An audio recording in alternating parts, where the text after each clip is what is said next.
Are you searching for that spark of motivation that lasts more than just a moment, but forever?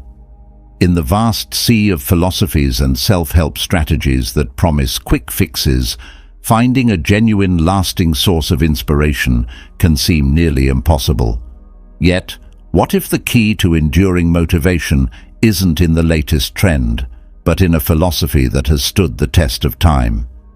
As we delve into the teachings of Stoicism, you'll be introduced to the insights of legendary philosophers like Marcus Aurelius, Seneca, and Epictetus.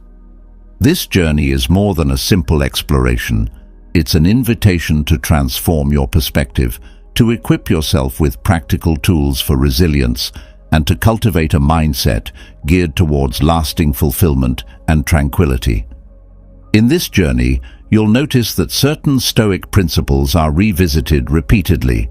This is intentional and crucial. The power of repetition is key to transforming these principles from abstract concepts into integral parts of your daily life. Like the layers of a pearl forming over time, the consistent application of Stoic wisdom gradually embeds these teachings deeply within your psyche, making them second nature. This process is essential for true, lasting change. It ensures that these principles become reflexive responses to life's various circumstances.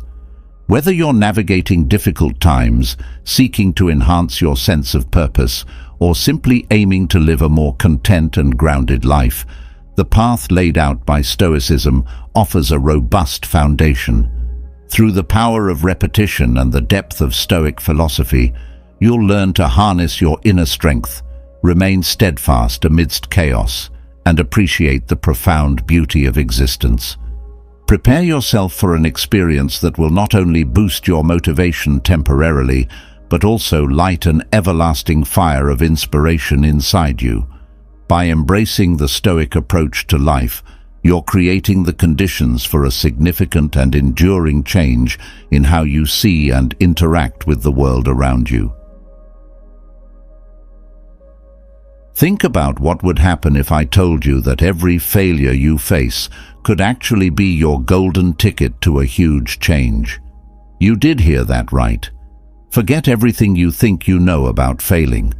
What's coming next will make you question everything you thought you knew. Right now, all that's left for you to do is learn how to turn every no you hear into a major win. That's not all, though. I'm about to show you how to ignore the noise, concentrate on what matters, and bring in more success and happiness than you ever thought possible, all much faster than you thought possible. Not sure? Then get ready for a trip that will change the way you deal with problems from now on. Imagine that every time life gives us a problem or a no, it's really giving us a chance to start over. Yes, it's a wonderful chance to make something incredibly beautiful from scratch. We could, of course, be down during these times and see them as signs that we've failed. What if I told you there was another way? An open road full of chances and growth. Why not see every challenge as a unique opportunity to show our strength, our imagination, and most importantly, our unwavering resolve? It's true that every problem we face is actually a chance to make it our own personal success. Yes, every rejection or no we face is actually a chance to do better, to add the bright colors of resilience and progress to our story. But how does this work in real life? Let's think about it. When we get turned down, we have a blank canvas in front of us. What do? We take our brush, which isn't full of paint, but of persistence, imagination, and drive. It's important to remember that every stroke we take shows the world and ourselves that we can handle any task. This painting starts out empty, but as we add colors, shapes, and textures, each one represents a step we take to grow and get through tough times. Also, I'm not talking about an easy way out. That would be way too simple. It's a process of change where every problem is turned into a lesson and every mistake is turned into a step towards success. We relearn who we are, learn to value our successes, and learn to see problems not as impossible problems to solve, but as necessary steps on our way to growing as people. Getting close. Have you ever felt like everything around you was screaming so loudly that it was hard to hear your own thoughts? How can we find our core, that inner voice that guides and defines us, in all of these different views and opinions? It's possible that the answer is both easier and more complicated than we imagine. Sometimes we just need to stop, not as a sign of failure, but as a brave way to keep going. No, cutting ties with someone doesn't mean running away from troubles. Finding oneself again and choosing to silence the things that keep us from our goals is a courageous choice. When we stay away from things that make us feel bad, we're not just looking for safety, we're making a holy place to connect with our true selves. Think of this space as a peaceful garden where each thought is a seed we plant and water. The more we stay away from the noise, the more chances these seeds have to grow and bloom. This inner garden, watered by self-reflection and fed by self-respect, becomes a place where we can truly enjoy being with ourselves, recognizing our successes and fortifying our resilience.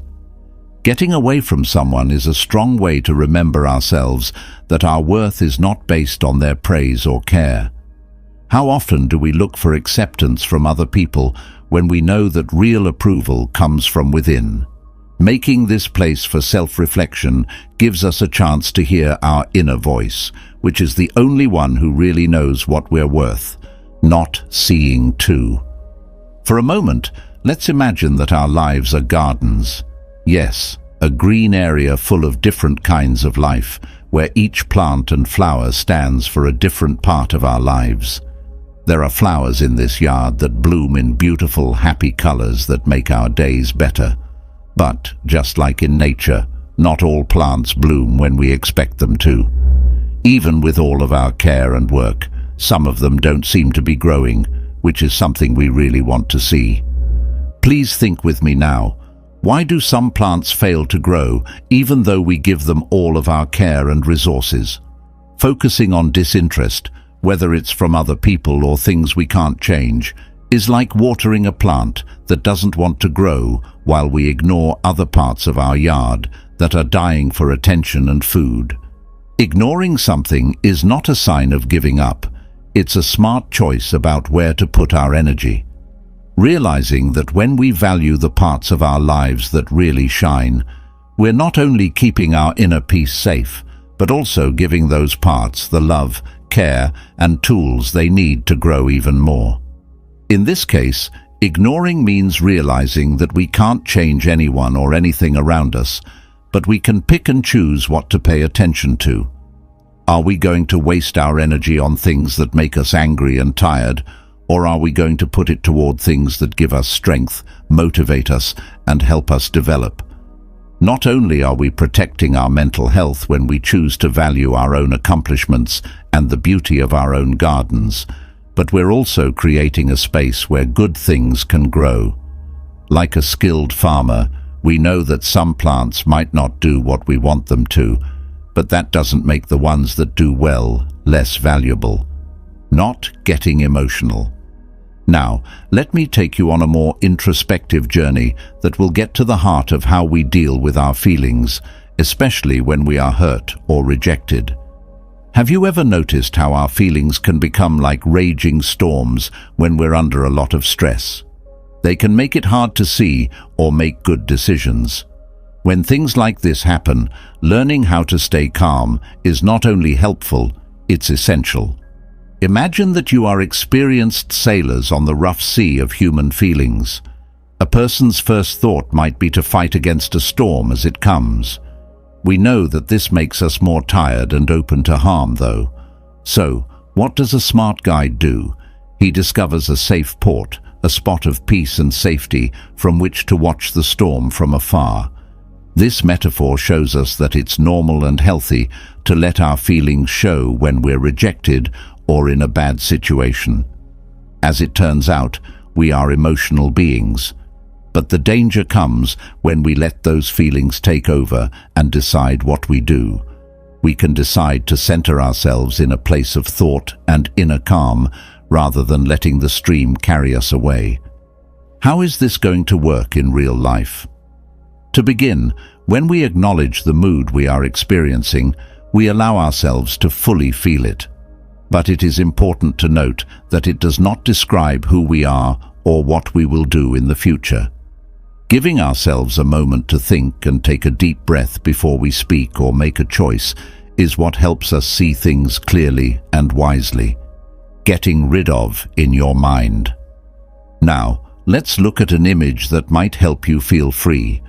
When you walk, do you ever feel like you have a stone in your shoe? That unpleasant feeling that keeps telling us of its unwanted presence as we walk? Well, rejection can be a lot like this. An ongoing annoyance that keeps us from moving forward with the ease and freedom we want. However, what if I told you that we could just stop, move that stone out of the way, and keep going? In the event of rejection, this is the exact attitude we can pick to have. We don't have to let it stop us. Instead, we can use it as a springboard to jump into new possibilities. For a moment, let's imagine that every no we hear is not the end, but a chance to try new things we hadn't thought of before. Some doors may have shut, but how many more are just ready for us to open them? We can see rejection in a whole new way when we look at it this way. No longer is it an overwhelming problem. Instead, it becomes another step in our personal growth. Every rejection or denial pushes us to look for other options, dream bigger, and see more. And who knows, the things we do when we go off the beaten road might be even more meaningful and in line with our true life's purpose. But how do we turn the hurt of being turned down into a drive to improve? As painful as it may feel, the first step is to understand that rejection often has nothing to do with us as people. It could be because of a number of outside things that we can't change. Now that you know this, it's easier to let go of bad things and look forward to the future with hope and interest. Getting past problems. Please share in the comments how you overcame a problem. Let's keep getting better and show them they're wrong. Getting ahead in social circles. Rejection is without a doubt one of the hardest things about being human. But what if I told you that every time you are turned down, there is a seed of a chance inside? A chance to improve ourselves and how we show the world who we are. We can choose to see rejection as an exciting chance to work on ourselves and make a positive difference in the world around us, instead of seeing it as a blow to our sense of self-worth. Getting better at things, learning new things, and working for reasons bigger than ourselves are all things that make us feel better. These steps not only help us get over being turned down, but they also improve our social standing in a real and honest way. When we focus on growing as people and making the world a better place, we start to draw people who value our traits and accomplishments. In turn, this builds a strong support system based on mutual praise and respect. We're not just getting over rejection when we make a promise to be a good force in our community. We can do this by helping, running projects that help others, or just sharing our knowledge and experience. We are improving our social structure by building bridges and making ties that matter, being silent as if they are not there. We are now on the path of life, surrounded by many words and eyes. There are looks that give us energy and push us forward, and looks that make us question every step we take. But what if we chose to ignore the voices in the background right now and just look at the scene in front of us? What if the voices in the background turned into a soft murmur? When we make this choice, it's not because we don't care, it's because we know where our real strength lies. We're not rejecting that other people are there or that they have the right to an opinion when we act like they don't exist. We're just picking where to put our energy and attention. We've decided that our journey, our goals, and our own growth are the most important things and deserve all of our attention. Imagine the freedom this method gives us. Not having to worry about what other people think, we can move more freely and with fresh determination, fully committed to the path we've chosen. It's as if the scenery around us gets more colorful, each step stronger, and each breath deeper as we focus only on our trail.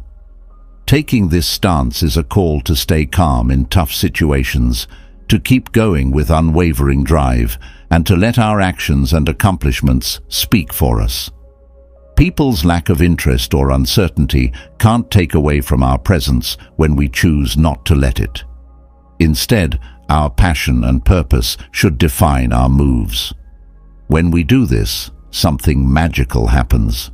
We start to attract people into our lives who share our vision, who connect with who we are, and who value what we bring to the table. So, instead of building a strong support network on the changing sands of short-lived fame, we do it on the solid ground of real respect and love for each other. Silence can be one of the most powerful forms of communication in a world full of words, views, and noises. You're not trying to avoid them or be passive-aggressive by giving them the quiet treatment. Instead, it's a way to stand up for yourself and keep your respect. When we choose silence, we are consciously pulling away from the chaos around us so that we can dive into an ocean of inner peace. Being alone with our thoughts and feelings is when we can hear our truest voice, which is often hidden by the noise of the world. When we are alone with our thoughts and feelings, in silence, we can connect with our core and think about our values, wants, and goals without the outside forces that so often pull us off track. Another way to find inner peace and improve our sense of self-worth is to use silence as a place for thought. It can be tempting to fight back, react in kind, or try to show our worth in the eyes of others when we feel ignored or rejected. But when we choose silence, we show that our honor doesn't rest on what other people think of us. It comes from the respect we have for ourselves. This way of thinking doesn't mean ignoring your feelings or skipping important conversations. Instead, it means being smart about when and how to react. This is when silence becomes a tool of strength that helps us stay true to our values and avoid breaking our character. Along with this, turning away from noise and toward silence makes room for deep self-knowledge. We can ask the most important questions about who we are and what means to us when we are calm. As we learn more about ourselves, our self-respect grows, giving us the strength to face the difficulties of life head-on. Not asking for attention, the never-ending search for acceptance from others is a tiring and often pointless trip. You're trying to quench your thirst while water slips through your fingers. It's like trying to fill a vase that doesn't have a bottom. Would you believe me if I told you there's a much better and more satisfying way to live? When we choose to put our energy where it can really make a difference, into recognizing and appreciating who we are, this way opens up. Why not shine from your own inner light instead of wanting other people to shine a light on you? It's an act of freedom to recognize your own accomplishments, enjoy every step forward, no matter how small, and know that the best praise comes from inside.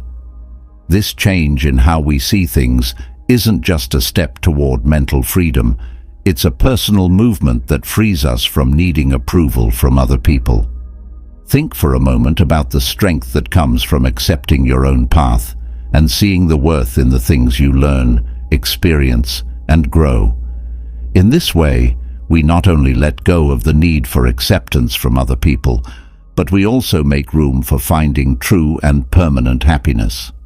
This happiness comes from knowing that our self-esteem and happiness are personal gifts that we work on every day, no matter what the weather is like outside.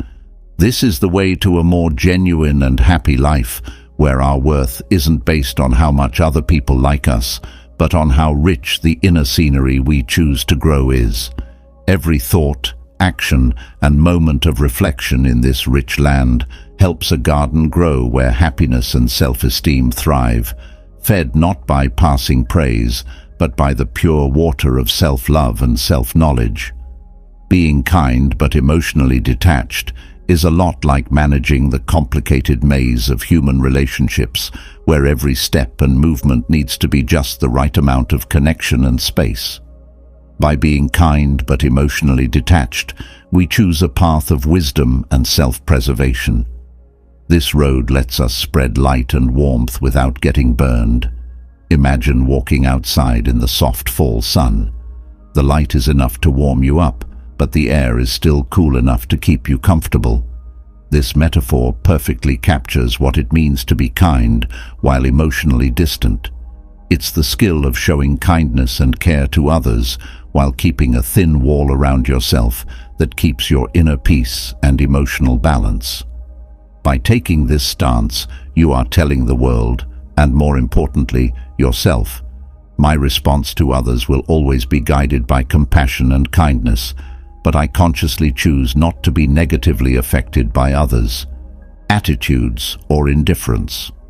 It's an admission that we can support and understand others, but we shouldn't let dynamics or energies that aren't good for us hurt our emotional health. It takes self-awareness, strength, and a clear understanding of limits to practice this kind of chosen kindness. It means being aware of how far you can reach out your hand without falling over yourself or the person you're trying to help.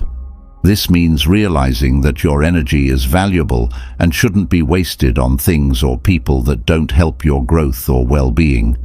Taking this method helps us stay calm and focused even when life is hard or chaotic. By building an emotional wall around ourselves, we keep ourselves safe and can keep being kind to others without forgetting who we are. It's not an act of hiding to choose not to talk about every fight or battle we go through. Instead, it's a deliberate and smart choice about how to get through the sometimes rough waters of life. It's the realization that while fragility is a common human trait, how we deal with it and who we share it with can show our wisdom and resilience. Maintaining an air of strength and stability like a fortress in the face of the world is not a rejection of the storms inside us. It's a statement of faith in our ability to get through them. Feelings shouldn't be pushed down, and support and human connection should not be underestimated. Instead, we should know that there are appropriate times and spaces to share our vulnerabilities, and doing so with care can strengthen our stance in the face of life's challenges instead of weakening it. This method makes us think about the strength of inner resilience and the ability to maintain calm in the face of hardship. Being cool, in control, and committed can be a source of inspiration for both ourselves and those around us. It's a lesson that we can find the strength to keep going even when things are hard. We are also building stronger and more important relationships by being careful about when and with whom we share our problems. Being vulnerable with someone is a sign of trust and closeness. By making this smart choice, we improve our relationships with people who can really help us and understand what we're going through. So, our choice not to talk about all of our problems is really a celebration of our journey of personal growth. This is a statement that even though we may face storms, we have the natural ability to get through them.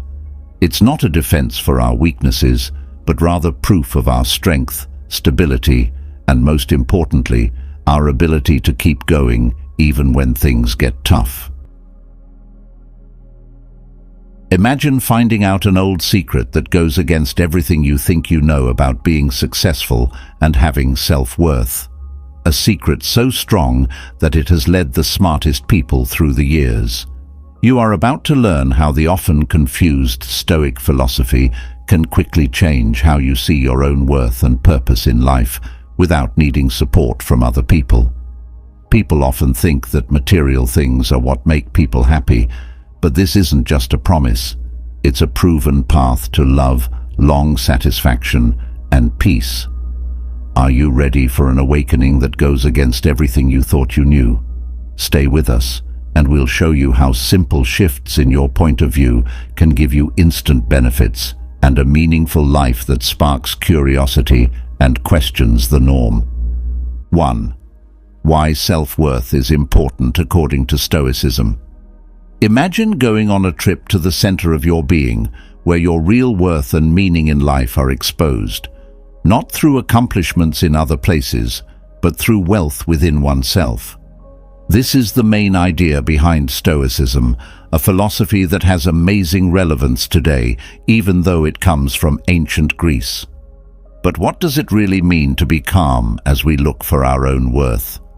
How can we use its ideas to live a happy, meaningful life, no matter what the weather is like outside?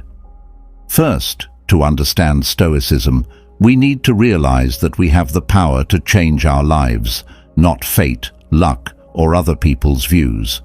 It's how we deal with life's ups and downs that makes a difference. Take a moment to think about how often you judge your worth by the car you drive, your job, or the number of likes you get on social media. This is a trick that looks good, but is very false.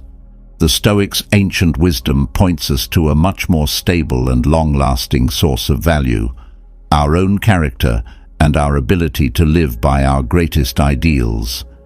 Think of yourself as a tower that stays steady even when there are storms.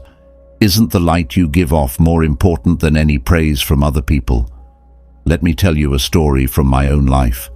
At one point in my life, success in the eyes of others seemed to be the only way to measure worth. Achieving material goals, getting promoted, and getting social praise all seemed very important. Even though these things were great, there was still a feeling of emptiness. That's when I learned about Stoicism. I learned how important it is to have peace of mind, be honest, and act with a purpose. Not overnight, but over time. That time taught me to find happiness and contentment, not in what I owned or what other people thought of me, but in who I chose to be every day. So how can we develop this Stoic sense of self-worth in real life? Small steps are taken at first. Think about what you do every day. Do they show what you value most? When things go wrong, ask yourself, what does this say about me? The event itself is not the answer. The answer lies in how you responded to it. Now, here's something you should do. The next time you find yourself looking for approval from other people, stop. Ask yourself if this is really important to who I am. There will be problems along this way, but each one gives us a chance to renew our loyalty to our values. By doing so, we not only give ourselves more strength, but also serve as an example for others. Think about how these values could change our neighborhood, our family, and our friends if we lived by them. It's not just about us. We're all changing. 2. Giving up more than you deserve. At what point in our lives do we give up on what we really want and settle for less than we deserve? We sometimes settle for less than we deserve in relationships, at work, or even in how we treat ourselves. This could be because we're afraid, unsure, or just don't know what we're worth. Getting lost in the idea that we have limitless potential inside us. This tendency not only keeps us from the fullness that is our destiny, but it also goes against what Stoicism teaches us deeply. So, the Stoics teach us that our real worth isn't based on the changing tides of outside events, but on the stronghold of our character and our ability to stay true to ourselves no matter what life throws at us. It's so simple, so why do we forget it so often and settle for less than we deserve? When I think about my own life, I remember times when I was insecure and let things happen that didn't show how valuable I really was. Without a guide, it felt like I was sailing a huge ocean. I let the currents take me instead of setting my own path. In the end, though, remembering the lessons of the Stoics was what led me back to the road of self-respect and worth. Now the question is, how to stop taking less than we deserve. It starts with being aware. We need to keep in mind those times when the decisions we make don't show how much we really value something. Let's ask ourselves, does this job, this friendship, or this situation really show what I value and who I am. Next, we need to have the guts to say no when something doesn't meet our needs, to leave situations that make us feel less important, and to stand up for what we rightfully receive. And now it's your turn. Let's promise to make a choice every day that makes sense in light of our true worth. Even though it's not easy, this road is very freeing. Not only do we show respect for ourselves, but we also set a bar for how other people should treat us. People around us are inspired to do the same thing because it's a strong way to support ourselves in every part of our lives. So I want you to think about the parts of your life where you might be settling for less than you deserve. Don't take it as a complaint. See it as a chance to show how valuable you are. Remember that every step we take toward realizing our own worth is a step toward living a more true and satisfying life. 3. Playing down your accomplishments. It's easy to downplay our own accomplishments in a world where success is often measured by things that can be seen and touched. How many times have you felt like what you did wasn't that important or that anyone could have done it? Not only does this way of thinking make our efforts seem less important, but it also hides what it really means to achieve something important. Stoic lessons give us a new way to look at this subject and tell us how important it is to value every step of our journey. When we look back at our accomplishments through the view of Stoicism, we are asked to see more than just reaching a goal. The values and hard work that helped us get here are emphasized. Not only the end result, but also the journey taken to get there and the character formed along the way. Let me give you a particular view. There were times in my life when I reached goals that didn't seem possible at first. But instead of enjoying those times, I downplayed them because I thought they weren't important enough or because I was comparing them to other people's successes. My view was altered by quiet thought, which helped me realize that every accomplishment is a result of my values and hard work. Something about this changed how I saw myself and how I saw what I had done. So how can we start to value our accomplishments in a way that shows how much we're really worth? It starts with being thankful. Be thankful for every step you take, every problem you solve, and every lesson you learn. Let's not focus on what's missing or what other people have done. Instead, let's think about what makes our own experience special. It's also important that we celebrate our wins. It's not always necessary to do big things to celebrate. Sometimes, a simple moment of recognition or a moment to think about the trip made can be very powerful. Now I want you to do something. Take the time to praise yourself the next time you do something, no matter how small it seems. Tell someone you trust about your accomplishment, write about it, or just admire it in silence for a moment. By doing so, we not only respect our hard work, but also give ourselves more strength for future travels. Every accomplishment that is noticed and praised builds on itself to create new hopes and dreams. We motivate ourselves and those around us to follow our dreams with all their might and enjoy every win along the way. 4. Putting the needs of others ahead of our own.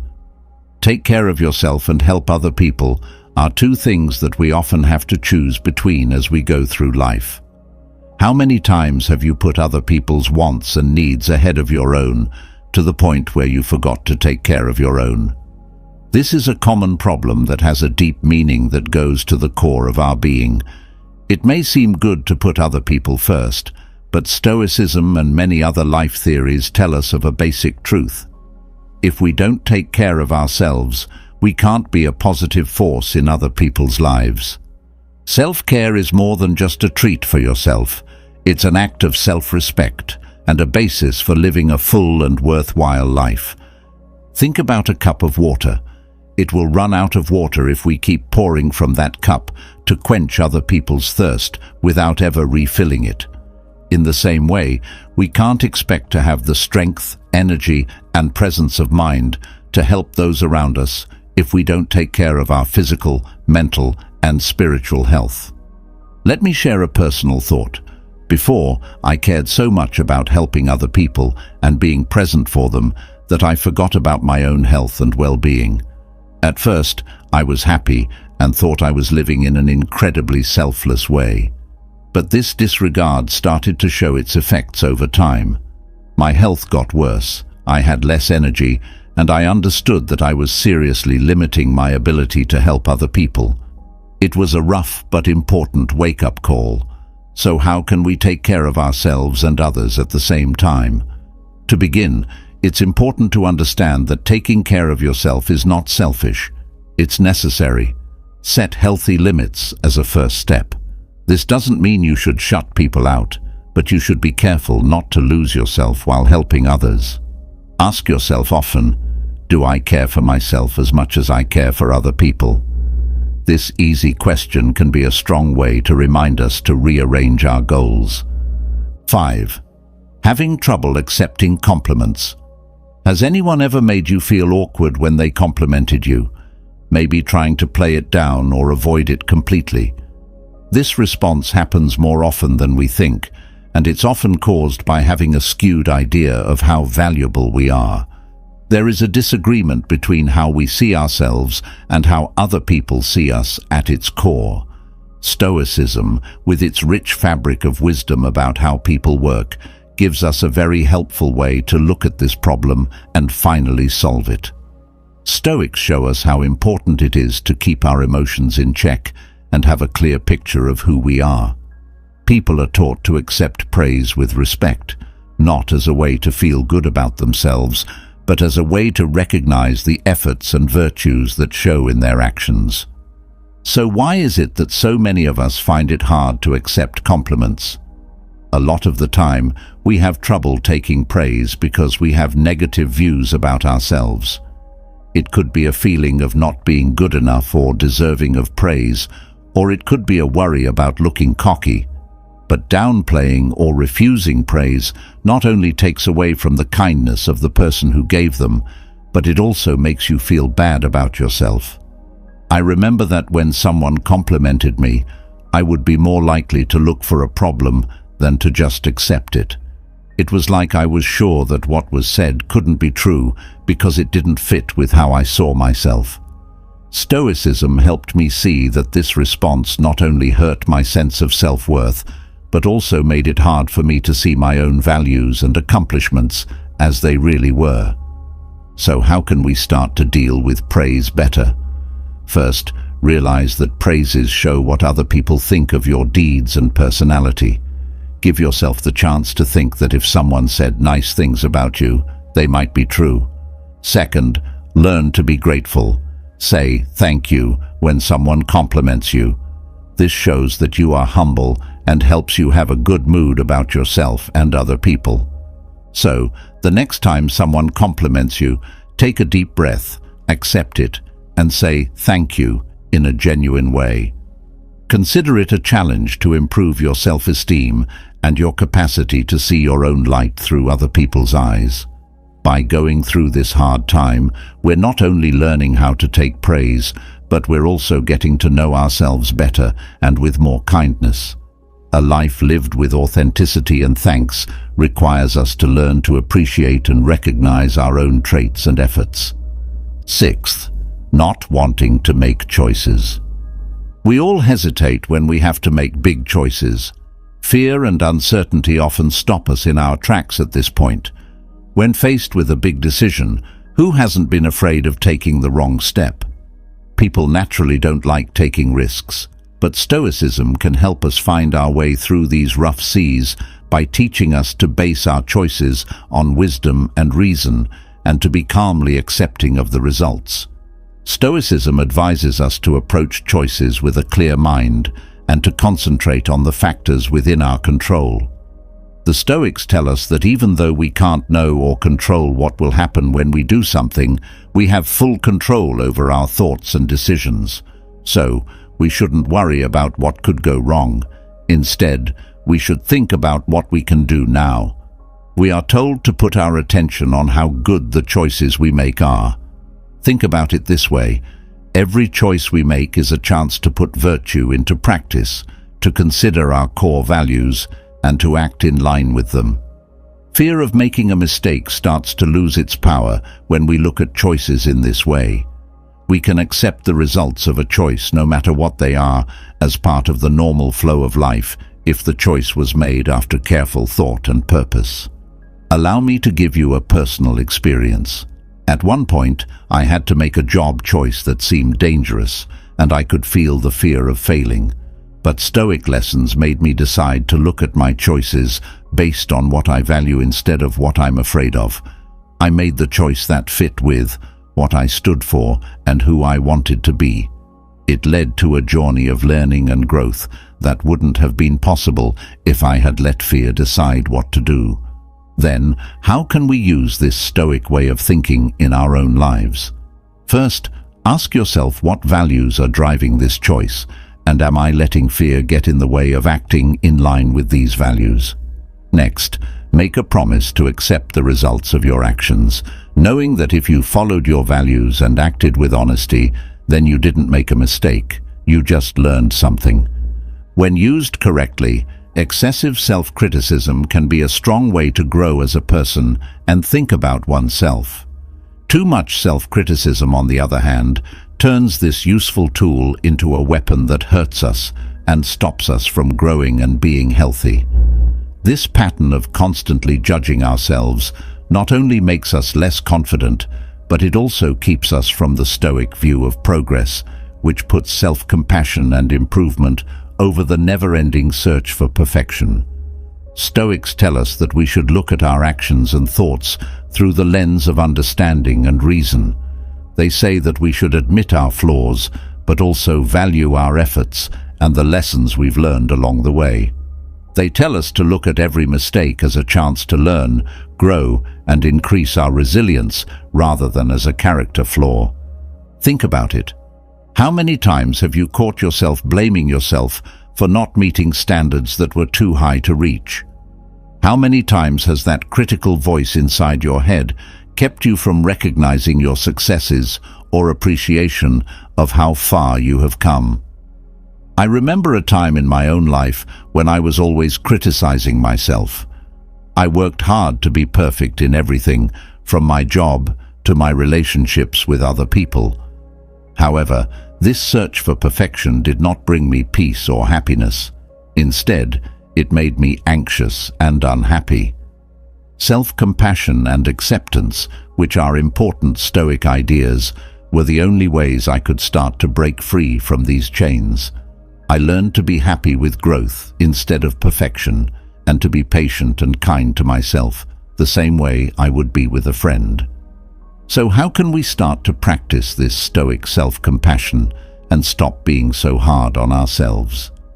First, it's important to be aware of and question thought habits that are negative of yourself.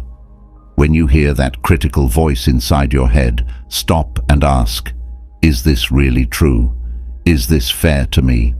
Also, learn to be thankful for yourself.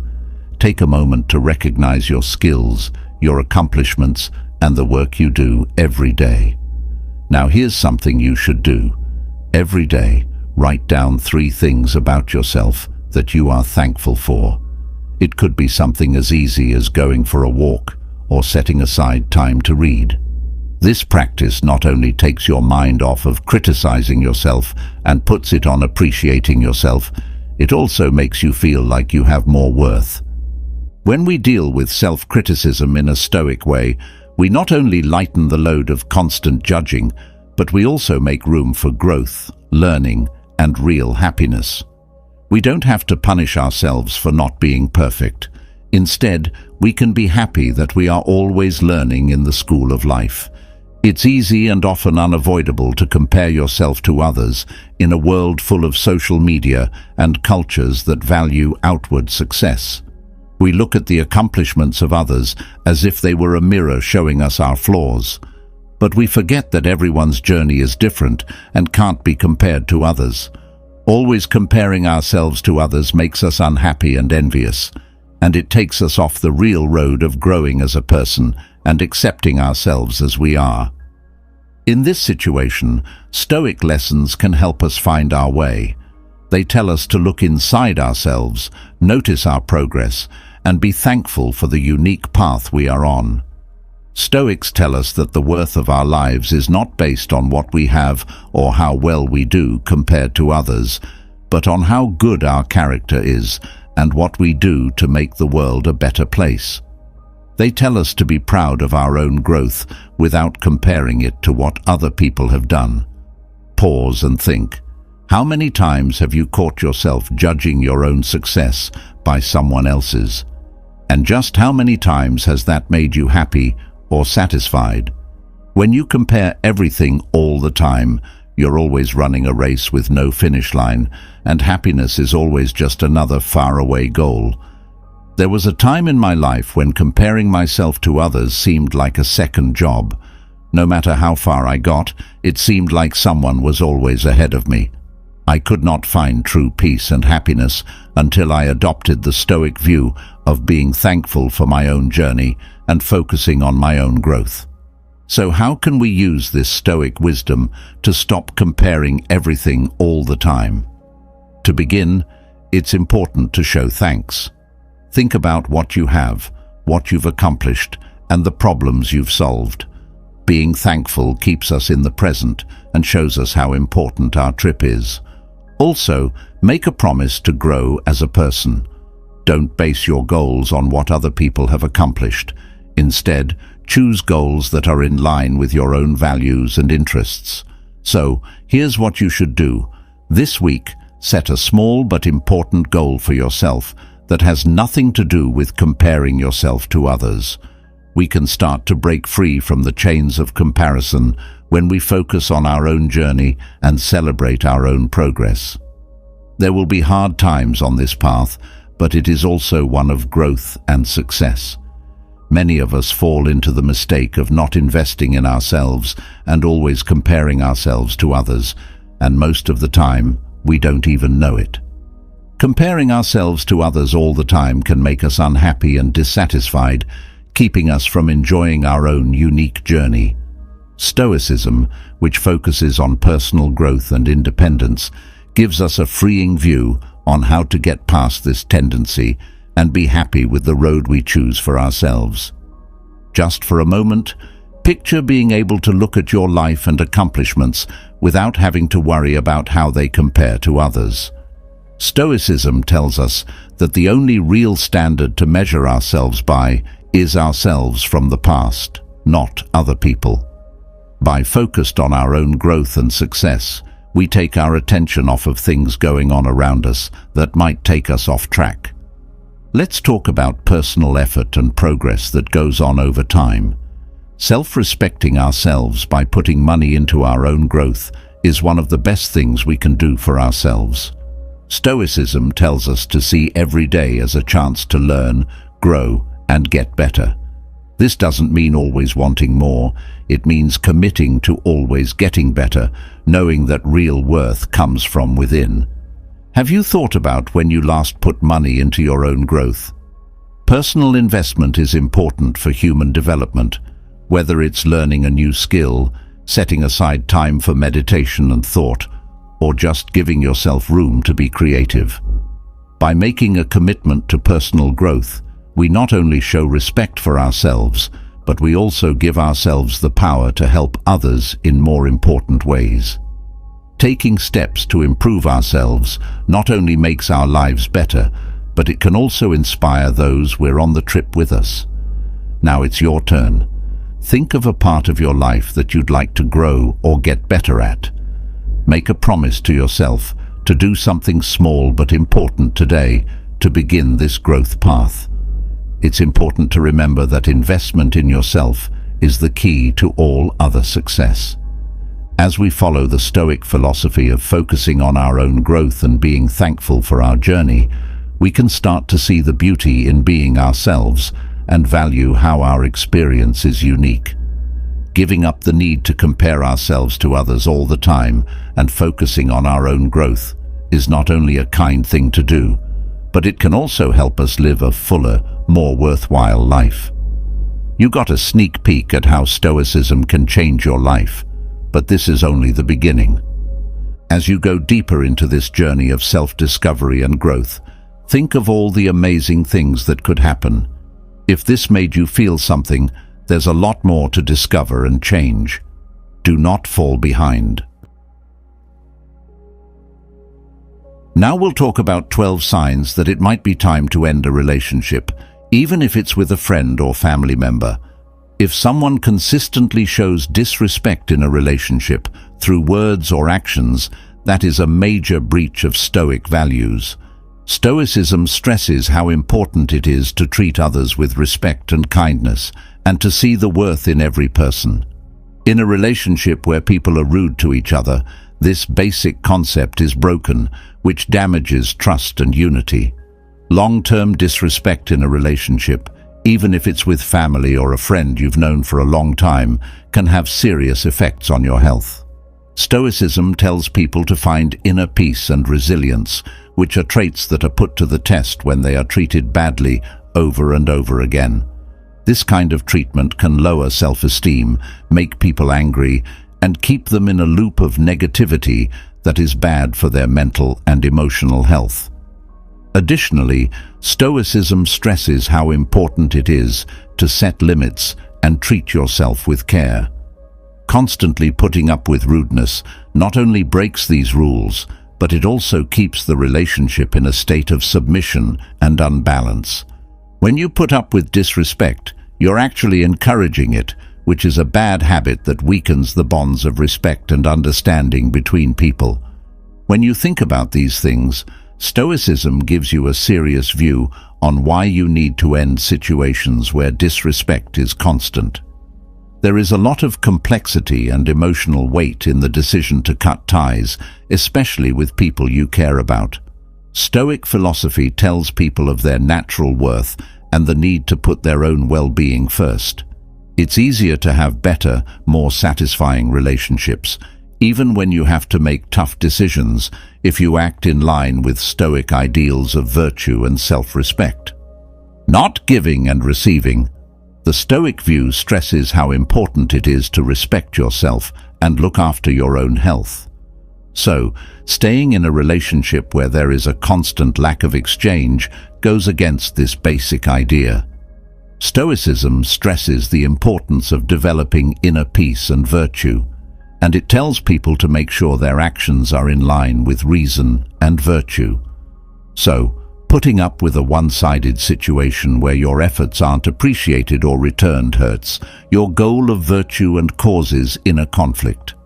Additionally, Stoicism stresses how important it is to recognize and accept the facts that are within our control. We can't make other people do or feel what we want them to, but we can control how we react and what we choose to do. So, realizing the imbalance in a relationship where neither person gives or receives anything in return gives people the power to set limits and put their own health first. Stoicism encourages people to face hard facts and take direct action that is in line with their values. It calls for a thoughtful and mindful approach to life's difficulties. Stoics stress the importance of making relationships that are based on virtue and mutual gain, which strikes a chord with me. Relationships that don't involve exchange naturally lack the food that people need to grow and thrive. People who listen to the Stoic call to put inner peace and good behavior first are more likely to be able to tell when a relationship has gone off track and bravely make a new path toward better, more fulfilling connections. Following the Stoic way of life means that realizing and dealing with the lack of return is not only the smart thing to do, but also a deep act of self-respect and self-care. Being manipulative. Any kind of manipulative behavior, no matter how obvious or not, hurts the truthfulness and authenticity that are needed for real relationships. According to Stoicism, people should strive for virtue and act in a way that makes sense. This naturally goes against manipulative behavior that tries to trick or control others. This kind of behavior not only breaks trust, but it also changes the way the relationship works, which can make you angry, disappointed, and emotionally unstable. According to Stoic philosophy, the key to a happy life is to seek eudaimonia, which means flourishing. But staying in relationships that are stained by manipulation goes against this goal because it creates a harmful setting that is bad for your health. Stoicism advises people to put their own development and happiness first, which may mean staying away from interactions that involve manipulation or lies. Stoic ideas of self-respect and virtue say that these kinds of relationships should end, even if they involve family or close friends. Stoicism advises people to keep their mind on what they can control, their own acts and well-being, even though ending a relationship can be difficult. Freeing yourself from relationships that are manipulative can make room for better ones based on honesty, mutual respect, and real friendship. This will help you live a more happy and good life in line with Stoic principles. Drain on emotions.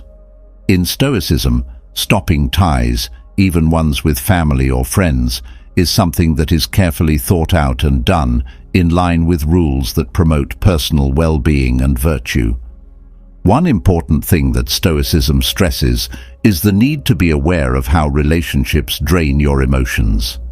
Constant negative drama or emotional upheaval can have a big effect on a person's mental health and peace of mind. Stoicism stresses how important it is to keep your inner peace and calm even when life is hard. Relationships that keep upsetting this balance may need to be re-evaluated. The Stoic view on how relationships drain. Emotional energy shows how important it is to keep your mental and emotional strength. A strong family and buddy bond is important, but Stoicism also stresses the importance of keeping ties that help you grow and thrive. Being around negativity, drama, or emotional upheaval all the time can drain your energy, leaving you with little time for self-care and growth. From a Stoic point of view, ending a relationship that drains your emotions is based on logic and the desire to protect yourself. Stoics understand that some relationships may no longer be helpful and may even get in the way of our progress toward virtue and happiness. Individuals who put their mental and emotional health first are more likely to embody Stoic ideas of self-mastery and resilience in the face of hardship. Stoicism also pushes people to build up their inner strength and resilience so they can handle tough situations, like when relationships end. People can make the choice to end a toxic relationship with clarity and peace of mind by practicing tough habits like awareness, acceptance, and focusing on what they can control. Finally, the silent way of ending relationships shows how important emotional drain is for figuring out how healthy and viable a partnership is. People who put their inner peace and self-care first are in line with the Stoic principles of virtue and reason when dealing with the difficulties of human relationships, even if it means saying goodbye to loved ones. Values not matching up. Values that don't match up between two people can lead to arguments and make it harder to build a good connection. Stoic beliefs say that seeking virtue is the most important thing, and relationships that are very different from this goal can be hard on your morals and inner peace. Having different core values can make things difficult in a relationship, cause confusion, and make people feel like they don't fit in morally. Additionally, Stoicism stresses how important it is to surround yourself with people who share your morals and beliefs. This doesn't mean that having different points of view is always bad. Instead, it shows how important it is to agree on basic things when it comes to morality and virtue. When two people enter a relationship with shared beliefs, they are more likely to accept, care about, and work together, which is good for both of their personal growth and happiness. According to Stoic ideas, realizing that your values are at odds with each other can help you think about yourself and make decisions. Even if the person is family or a long-time friend, ending a relationship can be hard on the emotions. Stoicism says that people should put their morals and health first. By realizing how important it is for relationships to be based on shared values, people can make friends in a way that is clear and purposeful, building relationships that support their commitment to virtue and inner peace. Betrayals over and over. Personal virtue and keeping your inner peace no matter what is going on around you are important in Stoic philosophy. People are told to look at the situation clearly and logically when they have been betrayed more than once. Even though it might be hard, stopping a relationship where someone keeps betraying you is in line with Stoic ideas about self-respect and mental health. Repeated betrayals break down the trust that is needed to make real relationships.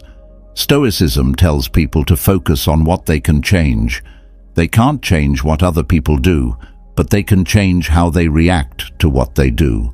Constantly being betrayed can make you feel bad and stop you from growing as a person. Stoicism also stresses how important it is to keep good relationships where honesty and mutual respect are valued. People who stop relationships where they are repeatedly lied to show that they care about their own morals and well-being. With a clear mind and a caring knowledge of your own limits and ideals, it's important to make these kinds of choices. It can be hard to end a relationship, especially with a family member or close friend. Stoicism can help you put your self-respect and inner peace first. In short, Stoicism stresses how important trust is in relationships and urges people to end relationships where betrayals happen over and over again. This fits with the philosophy's focus on personal virtue, reason, and mental health, leading to a more peaceful and honest life in the long run. Having a stifled or limited feeling. The Stoic ideal of living in peace with nature and one's real self goes against feeling confined or limited in a relationship. Stoicism says that everyone is naturally able to think and be aware of themselves. Using these natural abilities is what leads to eudaimonia, or happiness. When someone's relationship makes it hard for them to be themselves, it causes a conflict between them and their true nature. Stoicism stresses how important it is to live in line with your values and principles.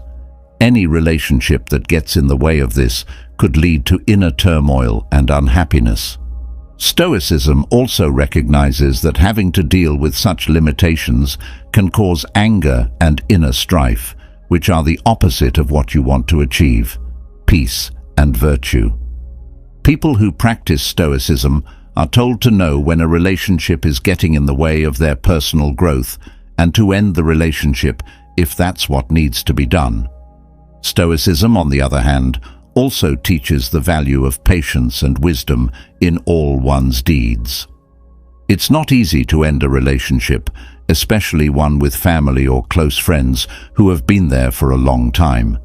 It takes a lot of thought and analysis of what might happen. Stoicism leads to a life of virtue, which includes building relationships that help you grow and be happy. People can live more in line with the Stoic ideal of living in harmony with nature and finding inner peace by noticing and dealing with relationships that make it hard for them to be themselves. Even if there is abuse or violence, the Stoic view on relationships emphasizes the idea that bearing abuse goes against the ideas of self-respect and honor. Stoics believe that everyone has a responsibility to put their own health and safety first, even if that means cutting ties with people they care about. This idea fits with the Stoic idea of living in balance with nature, which means accepting and honoring your own inherent worth and seeking inner peace and harmony.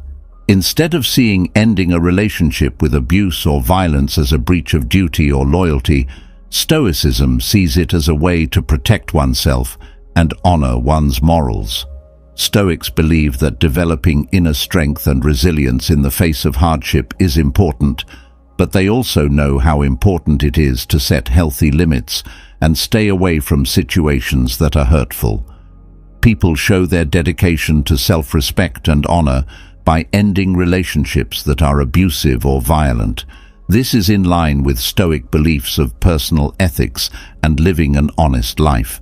This choice shows a deep knowledge of Stoic lessons about how important it is to develop inner virtue and live a life based on reason and moral virtue.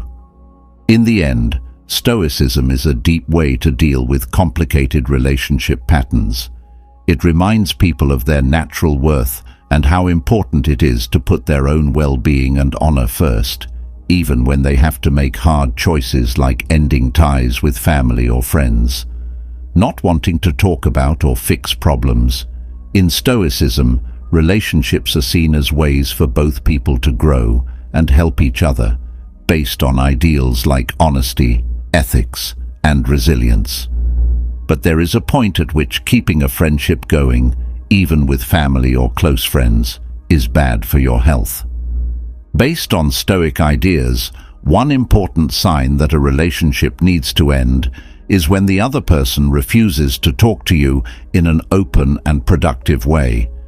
Good communication is key to healthy relationships because it lets people talk about their problems and work out solutions together.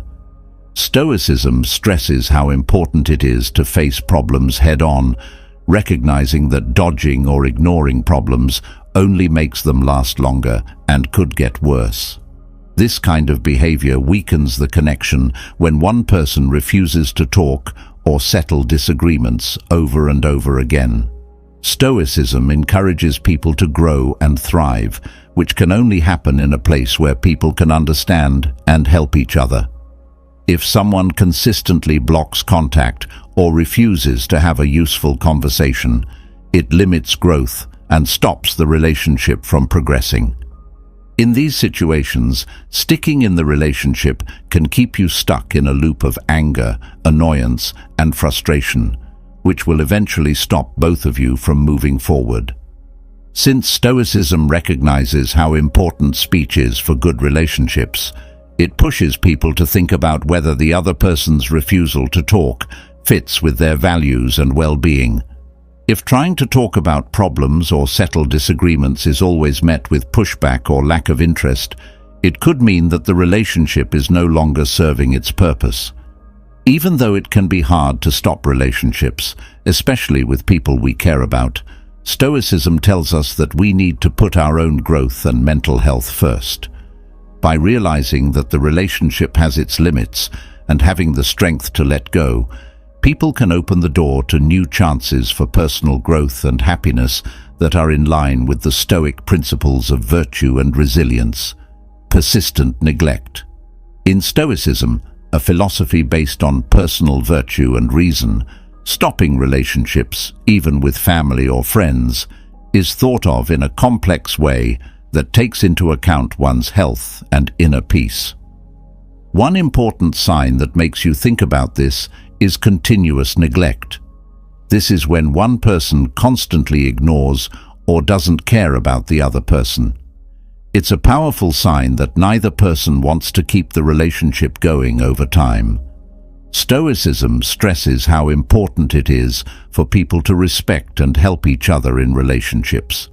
When one person acts neglectfully over and over again, it throws off the delicate balance that is needed for healthy relationships. Neglect can show up in many ways, such as not being emotionally available, not talking to each other, or not putting the relationship first when there are other things that need to be done. No matter what form it takes, the underlying meaning is always the same: a lack of respect for the tie that people share. Being patient means realizing that partnerships take work and dedication from everyone concerned. However, neglect means that these important things are not being cared for or are not being able to be cared for. It creates a situation where one person has to keep the relationship going, which leads to unbalance and eventually dissatisfaction. Sticking to Stoic principles means that people should put their own health and happiness first and build relationships that help them grow and thrive. One big problem with this goal is that persistent disregard in a relationship makes it hard to reach. It hurts faith, breaks down emotional connections, and gets in the way of both people's journey to happiness. Stoicism tells people to know when a relationship isn't good for them anymore, even if it means breaking up with family or friends they've had for a long time. People can accept the Stoic virtue of wisdom by recognizing the truth of chronic neglect and what it means. They can then be wise in their relationships and put their own well-being above all else. Growth misalignment. In Stoicism, growth and personal progress are very important. The philosophy stresses that each person should strive for virtue, reason, and personal growth. Focusing on what you can control and making sure your actions are in line with your values and goals are at the heart of this effort. When it comes to partnerships, Stoicism says that any link that gets in the way of your goals or growth should be carefully thought through, even if it's with a family member or close friend. Stoicism's principle of growth mismatch shows how important it is to look at relationships in terms of how they affect your growth. If a relationship regularly gets in the way of growth or takes you off track from your goals for self-improvement, it may no longer be useful. Stoic ideas encourage people to develop inner strength and resilience, telling them to put their health and happiness first and do things that will make them happy. It can be hard on the emotions to end a relationship, especially one with someone you care about. Stoicism, on the other hand, gives you a way to make these kinds of choices in a clear and logical way. By looking at how well the relationship fits with their beliefs, goals, and general growth path, people can tell if staying in the relationship helps them grow or gets in the way of their progress toward virtue. Stoicism also stresses how important it is to accept things that are out of your control, like the way relationships work. While stopping a relationship might make people feel sad or like they've lost something, Stoic philosophy tells people to focus on what they can change, their own thoughts, actions, and attitudes. People can handle the difficulties of relationships with calm and honesty if they do these things. They can put their own health and happiness first while building relationships that support their values and goals. Stoicism basically gives people a way to look at their relationships and figure out when one isn't helping their growth and well-being anymore. Individuals can handle the difficulties of partnerships with wisdom and resilience by adhering to the ideas of personal growth and smart decision-making, while also acknowledging their own path to virtue and happiness. Set limits. If you want to follow the Stoic way of life, you have to set limits in your relationships, even with family and friends. This is very important for your health and growth. Stoicism, a philosophy that promotes virtue, reason, and self-control, stresses the value of inner peace in the face of adversity. But this peace of mind shouldn't mean staying in situations that are damaging or poisonous. An important way to protect your emotional and mental health is to set limits. People show their independence and self-respect by making clear what is and isn't okay in a relationship. According to Stoicism, we should only think about the things we can control. Setting limits is a clear example of this. It can be hard to stop ties, especially with people we care about, but it may be important for our own growth and happiness. Stoicism encourages people to live by their own values and principles. If a relationship regularly goes against those values or stops you from growing as a person, it might be time to rethink whether to stay in it. Setting limits is also consistent with Stoic ideas about resilience and flexibility. It helps people handle their relationships calmly and clearly, even when things go wrong or they argue.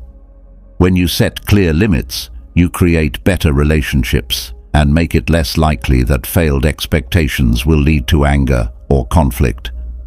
Stoicism is a way of thinking about relationships that promotes wisdom and judgment. It says that relationships are important, but it also says that self-respect and mental health are even more important. Stoic principles tell us that setting limits in relationships gives people the power to create satisfying and peaceful interactions that make their lives better.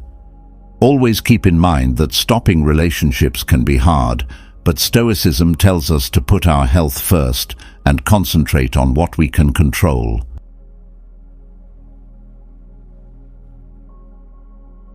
You can choose to get back up after life knocks you down.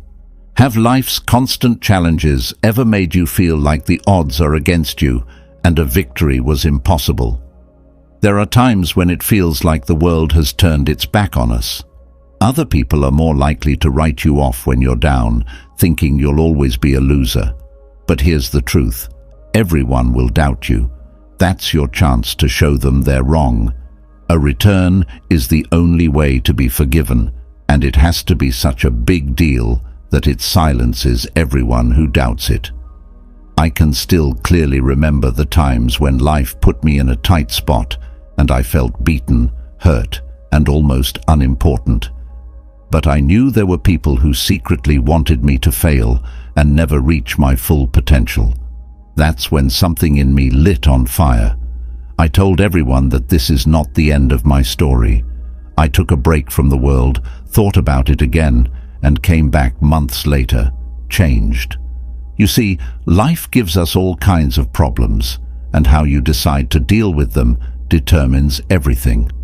I wasn't the same guy when I got back. I was stronger and bigger, and this change happened only because I decided to make a comeback. Now it's your turn.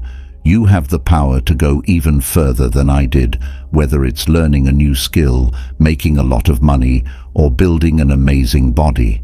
People who didn't believe in you before will be amazed when you do it all.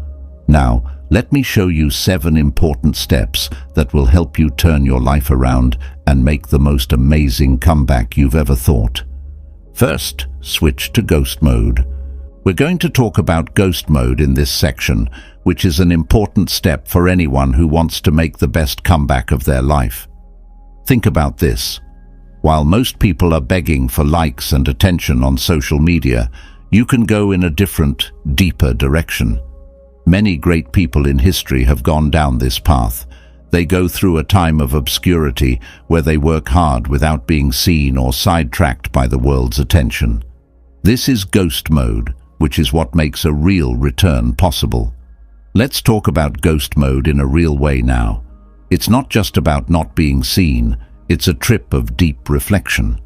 As the world's noise fades away, you can hear your own thoughts and face your inner fears. This is where you face your worst feelings, your fears, your pain, and your trauma. An important reason why many people avoid this road is because it is difficult. There is a strong urge to flee into the safety of things like video games or social media.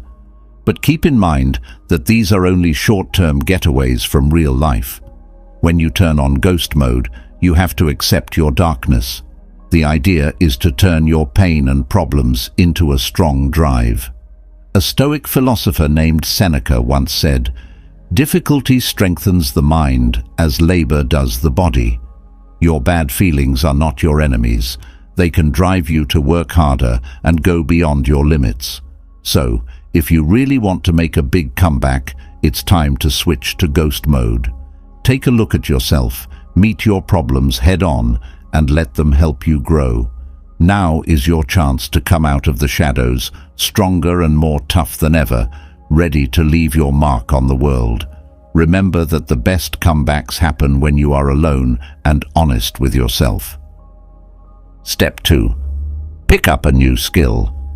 One of the most important things you can do to make the best comeback of your life is to really focus on learning a new skill.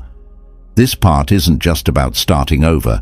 It's also about planning to get a tool that will not only help you become financially independent, but also fits with the idea of freedom. Take the idea of having a nameless channel as an example. It has a huge range of ways to make money, and it works well with the idea of ghost mode, which is a method I used myself during my journey of transformation. This advice isn't about getting a lot of skills. It's about learning one that speaks to you deeply and can change the course of your life. It's not true that being good at a lot of things will make you great. In fact, mastering a single skill that you've picked can lead to huge changes. You can look beyond nameless outlets if you want to. The important thing is to pick a skill that looks like it could be useful and start learning it right away. Remember that the speed with which you begin this journey is directly related to the speed with which you finish it. This method is very different from the usual mistake that many people fall into, which is reading self-help books over and over again without using what they've learned. Putting what you know to use is the only way to really appreciate its worth. Embrace this wisdom and avoid falling into the trap of becoming a mere copy of theoretical knowledge. As the Stoic philosopher Seneca once said, "Pick one skill and work on it really hard.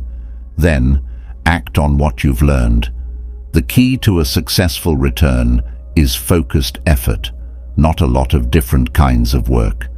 It's important to know that our world values specialty and the unique use of skills in order to make this approach work with the way things work now. The advice here isn't just about learning new things, it's also about being flexible and using what you've learned in new ways that fit your personal goals and the needs of the market. With this new skill, your return story will not only be a story of recovery, but it will also be a proof to the age-old truth that focus and dedication lead to success. Step 3. Get even with your enemies. We're going to talk about what I like to call productive vengeance now. You are now on the third step toward making the best comeback of your life. This is an extraordinary step. Imagine this. Everyone who has hurt you, everyone who doubts you, and everyone who tells you you can't do it becomes your source of strength. In the usual sense, you're not out for payback. No, this is about how your own success and accomplishments make you stand out from them. You have to show yourself and everyone else that you're not what they thought you were. Some might fight against this frame of mind in today's world, where sensitivity is often the norm. Do it for yourself, not for other people, they'll tell you. But this is for you. It's about turning the bad things that happen to you into something that moves you forward. This method, which my brother Musa Allah calls productive vengeance, is very useful. But let's make this idea bigger. When you get angry, it doesn't have to be about other people. It can also be about things that happened in your life that changed it. Think about a child who sees their mother having a hard time paying her bills. People could promise that child's revenge would make sure they never have to see that kind of fight again. It's about turning pain and anger into a strong desire to succeed. Write it down. Make a list of the people who didn't believe in you and the things that happened that hurt you. After that, go on a mission, not one of anger, but one of victory. The best thing you can say to people who didn't believe in you is that you succeeded. And keep in mind that every problem you encounter and every setback you experience is just another part of your story of resilience and triumph. We shouldn't let our past hold us back. Instead, let it help us reach our goals. That's it. You've made it back. Make it well known. Step 4. The list of great. We're going to talk about the power of what I call productive vengeance in this section. You should turn any bad feelings or failures you've had into a force that helps you grow and succeed. Think of it as a race, not just against the problems in the world, but also against the person you were before. The most important thing to do is to make what I call the list of great. Picture the person you want to be, the better version of yourself. What kinds of traits does he have? In what ways does he act? Think about these things in depth. As an example, this ideal version of you could be someone who doesn't give in to short-term pleasures or distractions, especially when they have important work to do. He's the type of person who can carry the weight of others' problems, and they don't give in to the allure of quick pleasure. Instead, they choose the more satisfying way of delayed satisfaction. He is in charge of his feelings and doesn't let them control him. Now, take these thoughts and turn them into a real list of great things. Write down all of these great traits and deeds. Put this list somewhere you'll see every day. When you veer from this road, this will always be there to tell you to get back on track. You can use it to help yourself improve and stay on track with your journey to becoming a better person. Remember what the Stoic philosopher Epictetus said: "Say to yourself what you would be, and then do what you have to do." This journey is about becoming the great person you imagine by always acting in ways that match the qualities on your list. You'll notice that slowly but surely, you're changing into the person you want to be. This process isn't just about getting somewhere, it's also about how your character changes, how your resolve grows stronger, and how you take control of your own life story. So, go through this journey with a strong heart and watch as you make the best comeback of your life. Step 5. Accept your stoic strength. If you want to make the biggest comeback of your life, you need to unlock the power of stoic resilience. Stoicism, an old philosophy, instructs us on how to concentrate on what we can control while letting go of what we cannot. This way of thinking is very important for getting through the rough seas of a big life change. First, figure out what parts of your life you can change. These include what you do, what you think, and how you respond to things that happen in your life. Then, try to let go of things that are out of your control, like other people's views, things that you can't change, or things that happened in the past. Stoic resilience is more than just getting through hard times. It's about seeing them as necessary parts of life's journey and using them to advance one's character. The purpose of challenges is to put your character and resilience to the test, not to be seen as barriers. For your return trip, it's important to remember what the Stoic philosopher Epictetus said: "It's not what happens to you, but how you react to it that matters." Write in a notebook, meditate, and think about things every day as Stoic routines. These practices are very helpful for developing inner peace, mental clarity, and a focused mind, which are all things that anyone who wants to make a huge comeback needs to have. At each step, adding the right punctuation helps organize the text and makes it easier to read and understand. This is in line with the Stoic idea that real power comes from how we react to things inside ourselves, not from what happens outside ourselves. Having a Stoic attitude can help you make a strong and satisfying comeback in today's fast-paced world, where uncertainty and change are the only things that don't change. Don't forget that resilience is often the key to greatness. By following Stoic principles, you'll be ready for the biggest comeback of your life. Make a group of people who can help you. Let's not forget the huge power of a strong network of people who can help us make the best comeback of our lives. Picture yourself on this difficult trip with other people. There are people around you who support you and believe in your goals. These people could be teachers, friends, family, or even people you meet in different groups who share your goals. This group is more than just a support system. They're also your advisors and a place to talk things over. Yes, they give mental support, but they also give useful tips and comments that is very helpful. They give you new ideas, different points of view, and most importantly, they keep you centered. Keep in mind that the people you spend a lot of time with can have a big effect on how you think and act. Now, think about how you can get involved in groups that share your goals. It could be a business network, a local club, or an internet group. Talk about your trip, listen to what others have to say, and make connections that help both of you. It feels like being on a team where everyone wants each other to do well. As an example, think about the life of Thomas Edison. His group of like-minded people helped him through all of his failed attempts to make the light bulb. Not only did they help him with technology, but they also kept his spirits up. This kind of support system was very important to his success in the end. As you make your way through your comeback, don't forget to build and care for these connections. They are on this journey with you. And I want to tell you, dear friend, to value these relationships. Not only are they a part of your trip, they are also very important to your success.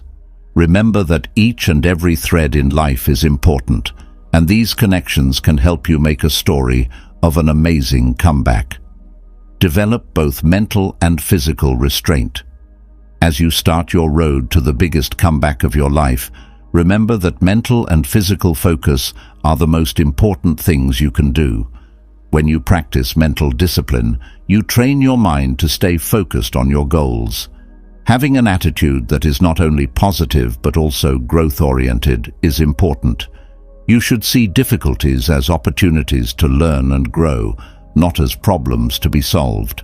This means making choices every day that are in line with your comeback goals, even when the road is narrow and full of obstacles. Along with mental discipline, physical discipline is the other core. It means giving your body the love and care it needs by exercising regularly, eating well, and getting enough rest. Remember that a strong body is where a strong mind starts. Workouts are more than just a way to stay fit. They're also a way to build resilience, discipline, and endurance. Think of your daily schedule as a fabric with threads of work, exercise, rest, and personal growth all woven together. Stick to this routine without fail, because it's in this framework that you'll make success. Sticking to a well-thought-out plan is the only way to build the energy and habits that are necessary for a successful comeback. It is not because things are hard that we do not dare. It is because we do not dare that things are hard, said the Stoic philosopher Seneca. This thought rings true for us on our journey. Everything about discipline, whether it's mental or physical, can be broken down into specific steps that will help you make the biggest comeback of your life. Let the wisdom of Stoicism lead you along this road. It will tell you that a focused mind and body have the power to overcome, rise, and win. Why did Newton and Einstein do so well? A person doesn't become great by accident. After all, people who have big goals and work hard are the only ones who really succeed in life. There is a reason for everything we do in life. You're ready to put in extra hours at work to get extra money at the end of the month so you can buy your parents gifts for New Year's. You're ready to work hard and spend time after the girl you love. No matter what, people always try to reach one final goal: happiness. What does happiness mean? There have been a lot of different answers. A happy formula based on this idea was just released. Albert Einstein, the famous German scientist and genius, said, "Genius is 1% talent and 99% hard work." This isn't just a catchy saying. This is a deep fact that these great brains have been following their whole lives. You see, being great isn't just a matter of luck or a gift that some people get. It's the result of never giving up and always working hard. You might expect Einstein to give you a very complicated answer when you ask him what the key to happiness is. He gave a very simple but deep answer. If you want to live a happy life, tie it to a goal, not to people or things. This isn't just advice for finding happiness. It's a plan for a life with meaning and purpose. Let's think about this for a moment. Think about the things you want to achieve that get you out of bed every morning. You'll find true happiness in these things, just like Newton and Einstein did when they found their calling in the mysteries of the world. Their stories aren't just about science discoveries. They're also about what people can become. Thomas Edison was another great innovator, but his path to making the light bulb was full of setbacks. He reportedly said, "I have not failed. I've just found 10,000 ways that won't work." Edison's story, along with those of Newton and Einstein, shows us that sticking with something even when it doesn't work is the key to success. Focus on work and love, Einstein said, to live a happy life. These are the best things to do when life gets rough. For guys between the ages of 30 and 65 who want to live a full life, The past often holds wisdom. The lives of Isaac Newton and Albert Einstein, two of the brightest minds in history, provide a timeless guide to happiness, especially when life is hard. This method, which is focused on work and love, guides you through life's storms. Think back to 1665, when the Great Plague wiped out London. Like the COVID-19 problem today, this outbreak caused a lot of fear and chaos that had never been seen before. Newton, who was still a young scholar at the time, kept working hard on his work and study no matter what. His general goal, which wasn't tied to specific people or things, became his safe place. Newton thought a lot when he was alone with his thoughts, which led to many important findings, such as the rules of gravity. When asked how he came up with his important finding, Newton's answer was simple but profound: by thinking about it all the time.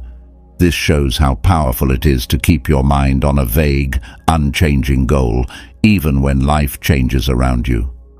Einstein, too, found comfort in his work after the death of his beloved wife Elsa, which was one of the worst times in his life. He once said, "As long as I can work, I will not complain, because work is the only thing that makes life better."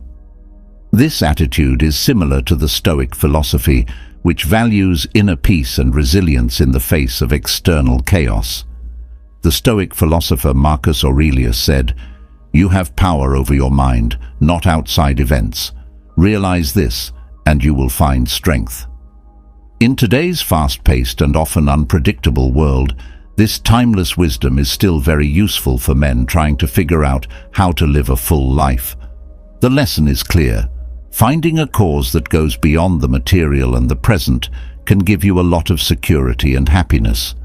Putting all of your energy into something, whether it's a job, a hobby, or a personal interest, can be a powerful way to deal with life's problems and unknowns.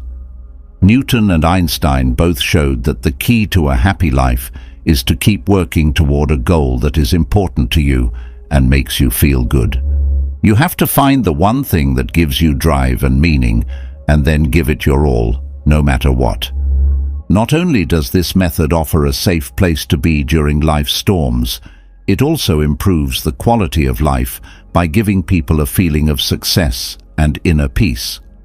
In conclusion, the wisdom of the greatest minds in history, such as Newton and Einstein, provides a road plan for overcoming the difficulties and unknowns of life. Our minds, not outside events, have power over us, so we can find strength and resilience by focusing on work and desire. This way of thinking, which comes from Stoic philosophy, can help you find hope and direction in your search for a full life. Remember that when life gets rough, you need to find a reason that goes beyond the material and the present. Choose a goal that makes you feel passionate and gives you a sense of meaning, and you'll find strength and happiness along the way. There is a formula for a happy life that has stood the test of time and still inspires guys of all ages. In order to make the best comeback of your life, you should accept this wisdom and let it lead you. Did you know that the Stoics had a tale to tell? They knew a secret that was so strong that it helped them deal with life's hardest problems with a strong mind and heart. Imagine having the strength to smile through tough times and use every problem as a stepping stone. Not only is this about getting through bad times, but it's also about seeing every moment as a chance to grow and be happy. This isn't just history class. We're also learning how to live a life with meaning, peace, and constant happiness. Stay with me as we talk about how Stoicism is more than just a philosophy. It's a way to live your best life no matter what happens. How often do we say, "I'll be happy when..." Fill in the blank with something that fits your life. I'll be happy when I get that promotion at work. I'll be happy when I buy that new car. Or even, I'll be happy when the weekend comes around. It's like we're always putting off being happy, waiting for something outside of ourselves to make us feel good. But this is where the Stoics' unique point of view comes in. Happiness is not something that just happens to us, Stoicism teaches us this important lesson. It's not a prize to be won or a place to get to. In fact, happiness is something we make for ourselves by changing how we see and connect with the world. To be free, we have to take charge of our ideas, emotions, and behaviors, and let go of everything else that we can't change. Take a look. How many times have we let the rain make us sad? But here's a tough twist. Remember that you can choose how to react when life seems like a bad day. The weather doesn't have to control your happiness. You can dance in the rain and enjoy the moment with joy and laughing, or you can complain about getting wet and let that control your happiness. My friends, the choice is all yours. Of course, this isn't just about the weather, it's a metaphor for life. People who follow the Stoics tell us that life will have beautiful days, rainy nights, and everything in between. We may not be able to change the weather, but we can choose how to feel about it. Do we let problems bring us down, or do we find a way to dance when things get rough? Of course, I'm not saying this is simple. We have to work on it every day. But the great thing about Stoicism is that it helps us do that. Being aware of our responses, questioning what we think it means to be happy, and slowly shifting our thinking from one of quiet expectation to active creation are all things that it teaches us. Remember this quiet wisdom the next time you find yourself waiting for happiness to knock. Ask yourself, what can I change right now? What can I do right now to make myself happy? Being happy with the little things, being thankful for what you have, or choosing to smile even when you don't feel like it could help. With their beautiful view of life as a series of moments, each one brief and unique, the Stoics saw it. In their minds, everything around us, every emotion, every happiness, and every sadness is only temporary. This is not meant to be a negative view, but a positive one that frees you. It's a lesson to enjoy every moment, because that's all we ever have. So enjoy those times when everything seems to be going well and life is going along smoothly. Enjoy the sunshine of those times with a heart full of thanks. For more happiness, these are the times to make memories that you will love and remember. The Stoics would say that it's not enough to just enjoy these times. You should also value them for what they are, valuable, short-lived gifts. What about when things don't go as planned? We have to be honest and say that it will. That's just how people are. This is where the wisdom of Stoicism shows even brighter. There is a steadiness and resilience that we can draw on even when things are hard. Because just like those beautiful moments of joy, hard times are temporary and will pass. This point of view gives you a lot of power. Imagine going through the hard parts of life knowing that they won't last forever. This doesn't make the problems any less real or hard, but it does give us a different frame of mind to approach them.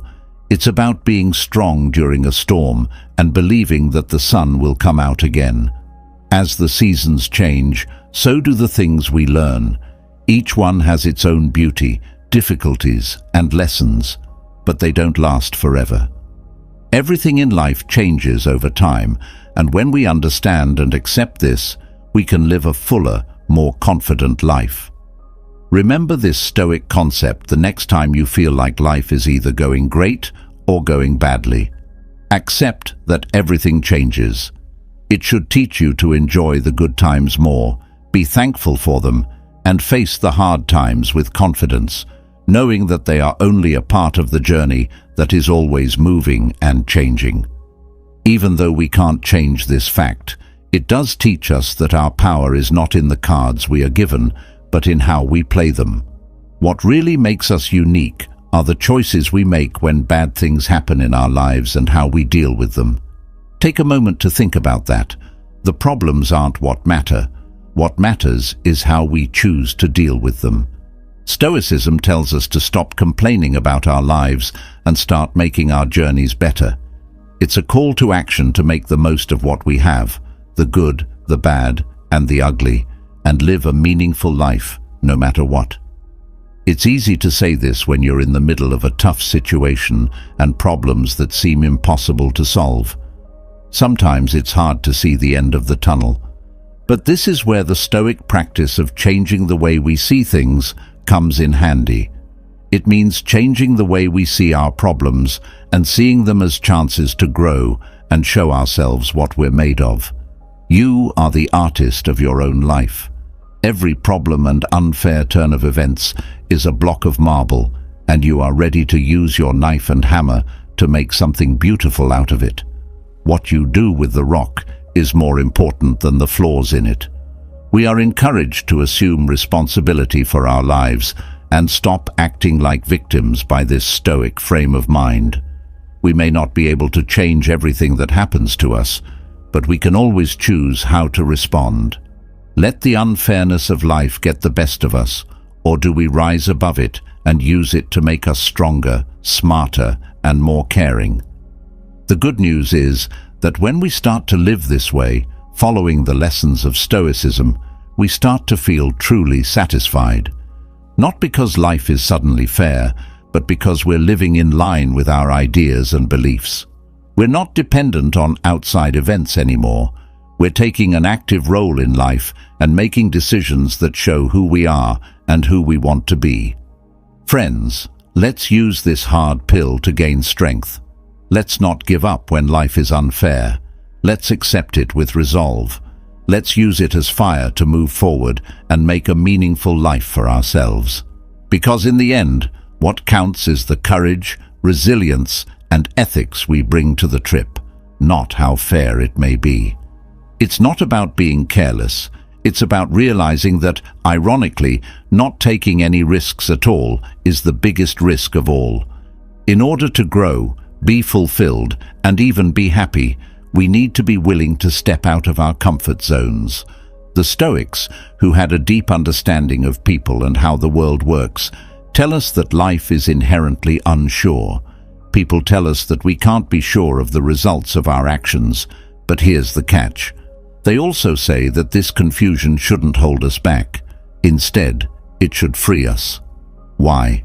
You see, once we accept that doubt is a part of life, we can focus on what we can really change: our choices, our actions, and our openness to the unknown. Think about it. Every big step forward in history, every great love story, and every new invention all began with someone taking a chance.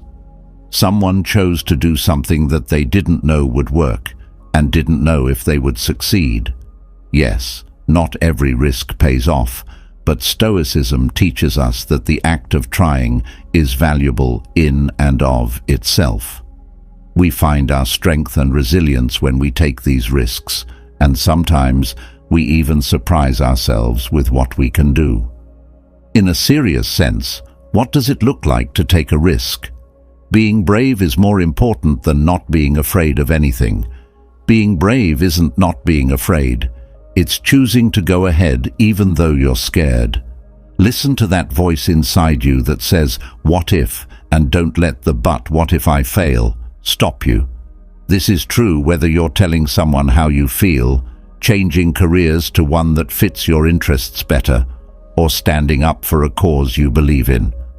Stoicism really shines in situations like these because it gives us a way to take risks while balancing courage and wisdom.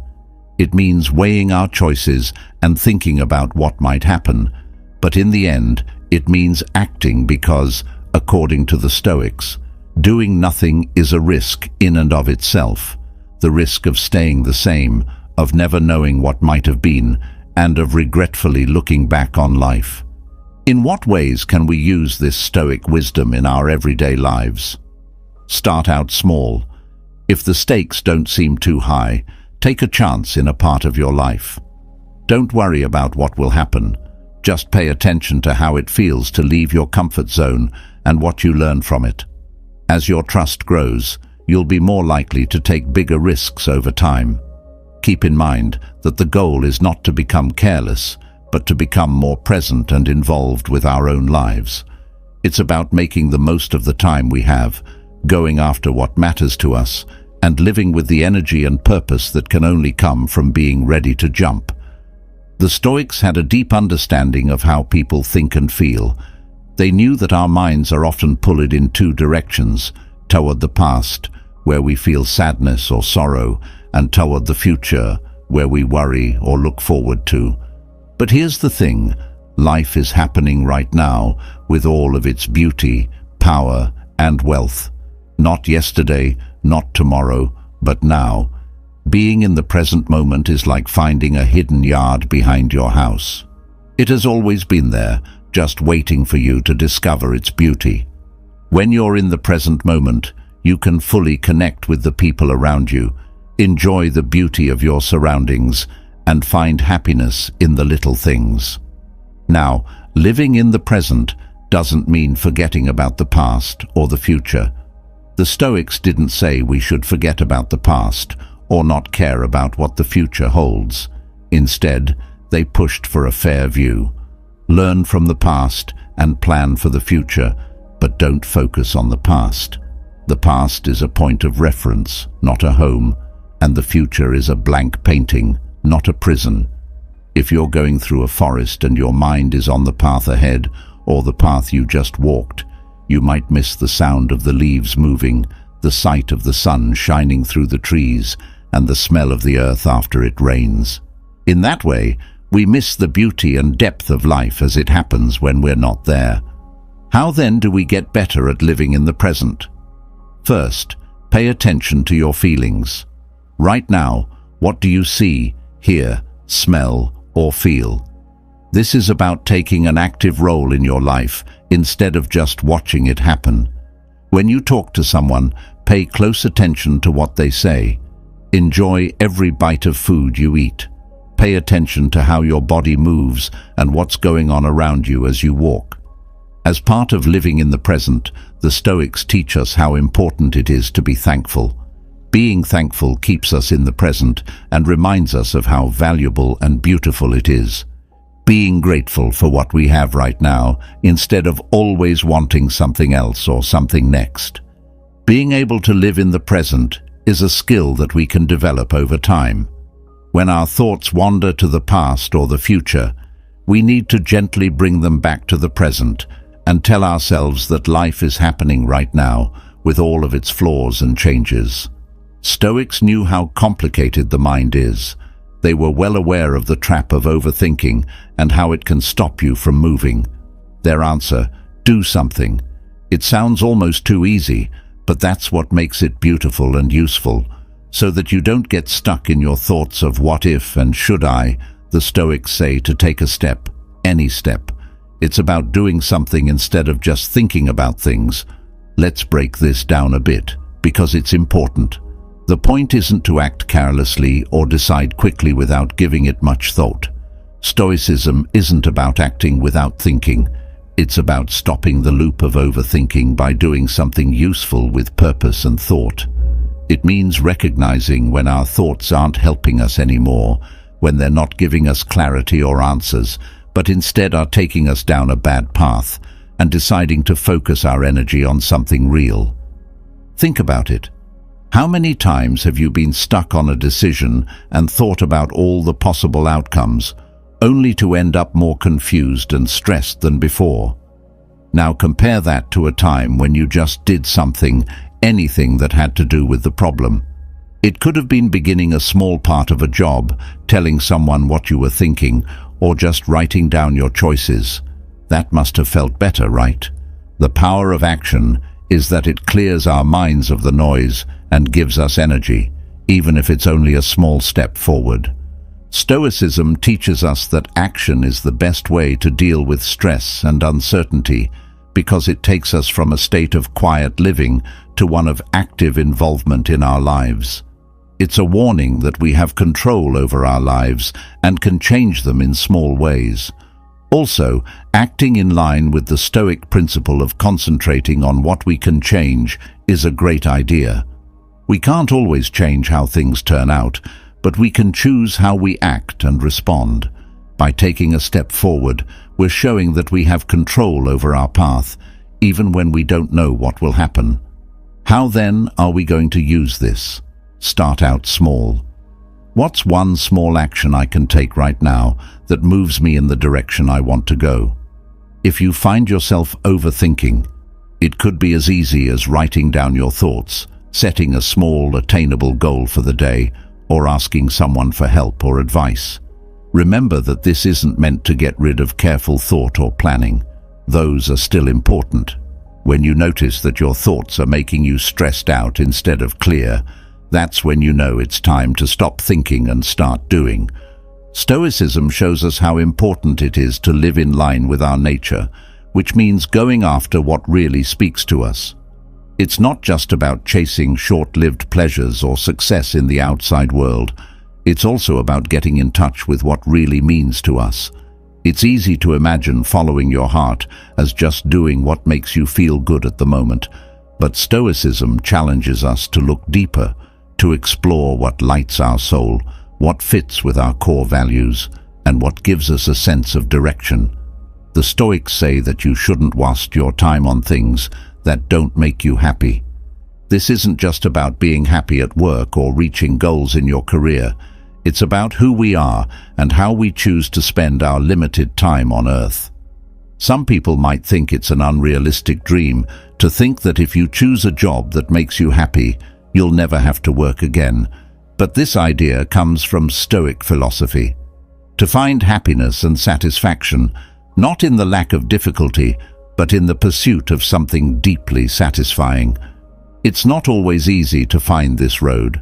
Sometimes you have to be honest with yourself, think about what you want, and have the guts to make hard choices. It could mean going against what is usual or expected, meeting doubt, or even dealing with people who don't believe you. Here, though, the Stoic idea of bravery comes into play. Stoics think that courage is more than just being brave in dangerous situations. It's also having the inner strength to stick to what you believe in, even when it's hard. What does this mean for us? First, think about what you're really interested in, what activities keep you busy, and what subjects you could read or talk about for hours on end. These are hints, but it's not just about passion in the short-term sense. It's about meaning, or what makes you feel like you're making a difference in the world for the better. This is where real happiness lies. In the Stoic sense, following your heart also entails getting ready to deal with problems with resilience. It doesn't mean the path will be easy. It means you're so in tune with your purpose that you're ready to face obstacles because the trip and the goal are worth it. Remember that finding your passion and purpose isn't a choice you make once and then forget about. It's a process that may change as you learn more about yourself and the world around you. It means keeping true to yourself, taking a fresh look, and making changes as needed. Our thoughts shape our reality isn't just a nice saying. It's one of the main ideas behind Stoicism and living a worthwhile life in general. The Stoics taught that we can't change the things that happen to us, but we can change how we think about and respond to those things, because it's a strong warning that our minds shape how we see the world in many ways. Even though the Stoics didn't use the phrase growth mindset, their lessons were based on this idea. They thought that everyone could grow as a person, and that qualities like wisdom, courage, justice, and temperance could be developed through careful practice. Another important idea in Stoic thought is resilience, which means getting back up after a setback, learning from it, and moving on with more knowledge and strength. This is about realizing that life will always give us problems, but how we deal with them is what makes us unique. Focusing on what we can control, mentally planning for possible problems, and practicing thanks are all tools that Stoicism provides to help us develop this resilience. In the Stoic sense, being positive doesn't mean ignoring reality or putting on a fake smile no matter how you feel. It means keeping a hopeful and upbeat view even when things get hard. It means looking for the chance to grow in every situation and focused on the good that could happen. We will still feel sad, angry, or frustrated from time to time, Stoicism recognizes all of these feelings, but tells us not to let them control us or define us. So how do we get into this frame of mind?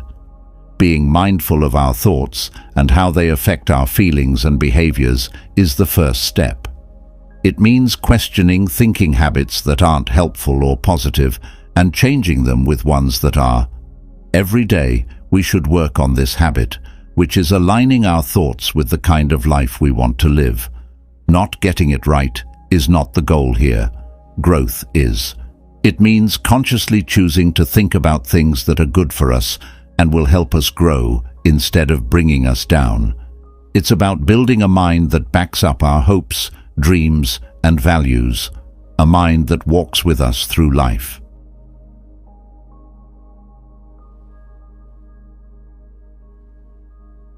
People have to learn how to deal with complicated interactions, which is a lot like telling the difference between a dream and an oasis in the middle of a desert. Being with certain people should only make you feel better. They should bring out the best in you. Many people can hide how they really feel by putting on masks of friendliness and self-interest.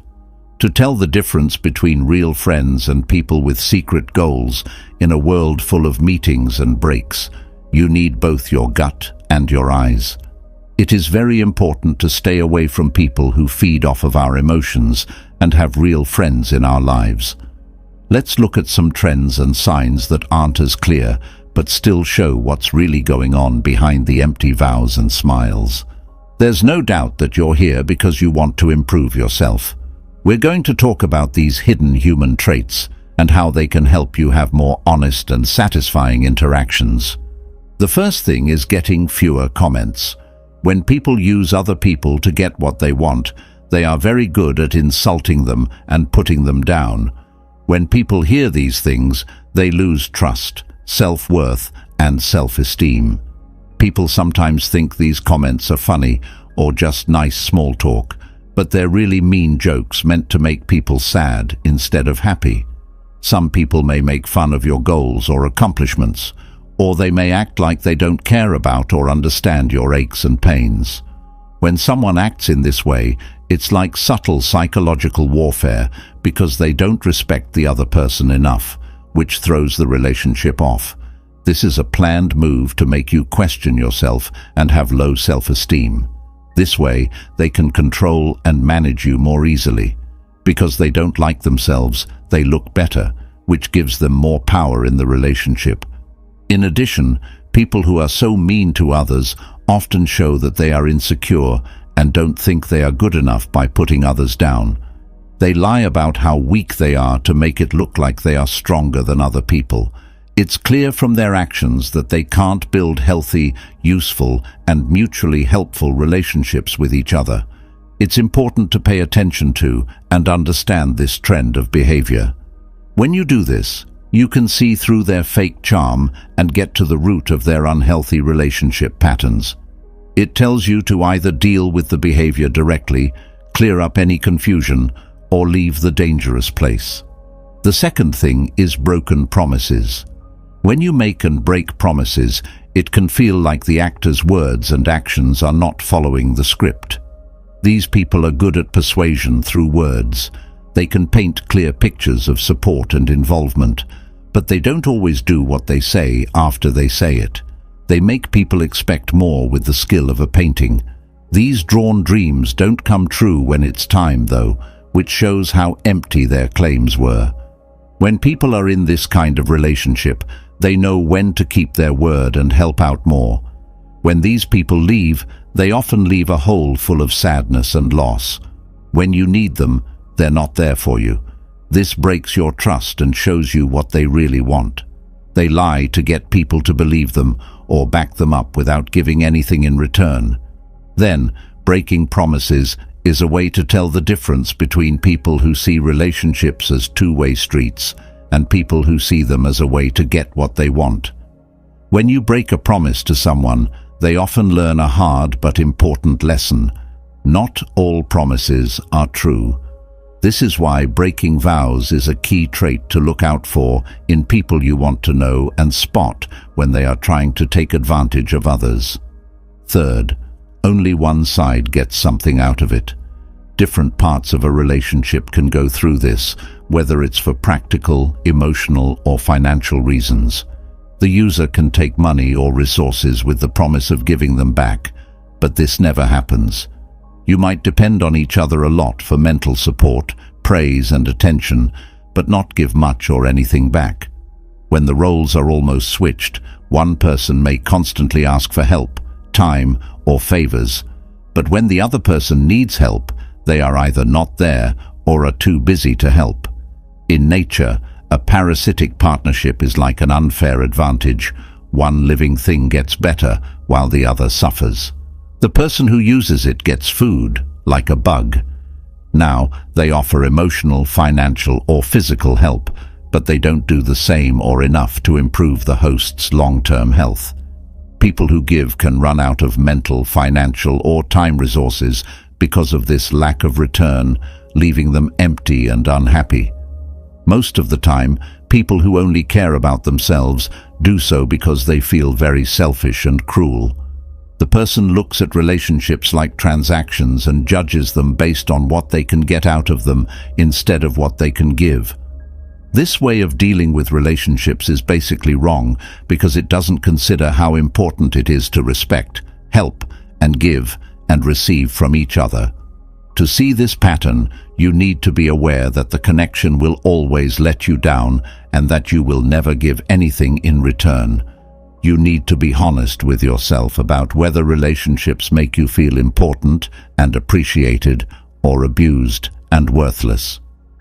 4. Don't think about how you feel or what you need. It's like taking care of a yard and ignoring all but one flower while the others grow if you forget about or put less value on your mental scenery. In this case, the other person's wants and needs come before yours, and they may even be forgotten. Your mental health is suffering because of what they do and say, and you feel forgotten and unimportant in the relationship. There are several ways that this lack of care can show up. It might be clear if they don't meet your mental needs by being there for you or understanding when you're weak or need help. It could also be seen in how they don't care about your choices or thoughts and use their main story to shut you up. Maybe they won't notice what you've done well, or worse, they might play down your problems, making the things that bother you seem less important. This isn't just carelessness. It's a way for them to stay in charge of the relationship by making it seem like your wants and feelings don't matter. The person who is using you makes you feel bad about your own worth, so it's easier for them to control and affect you.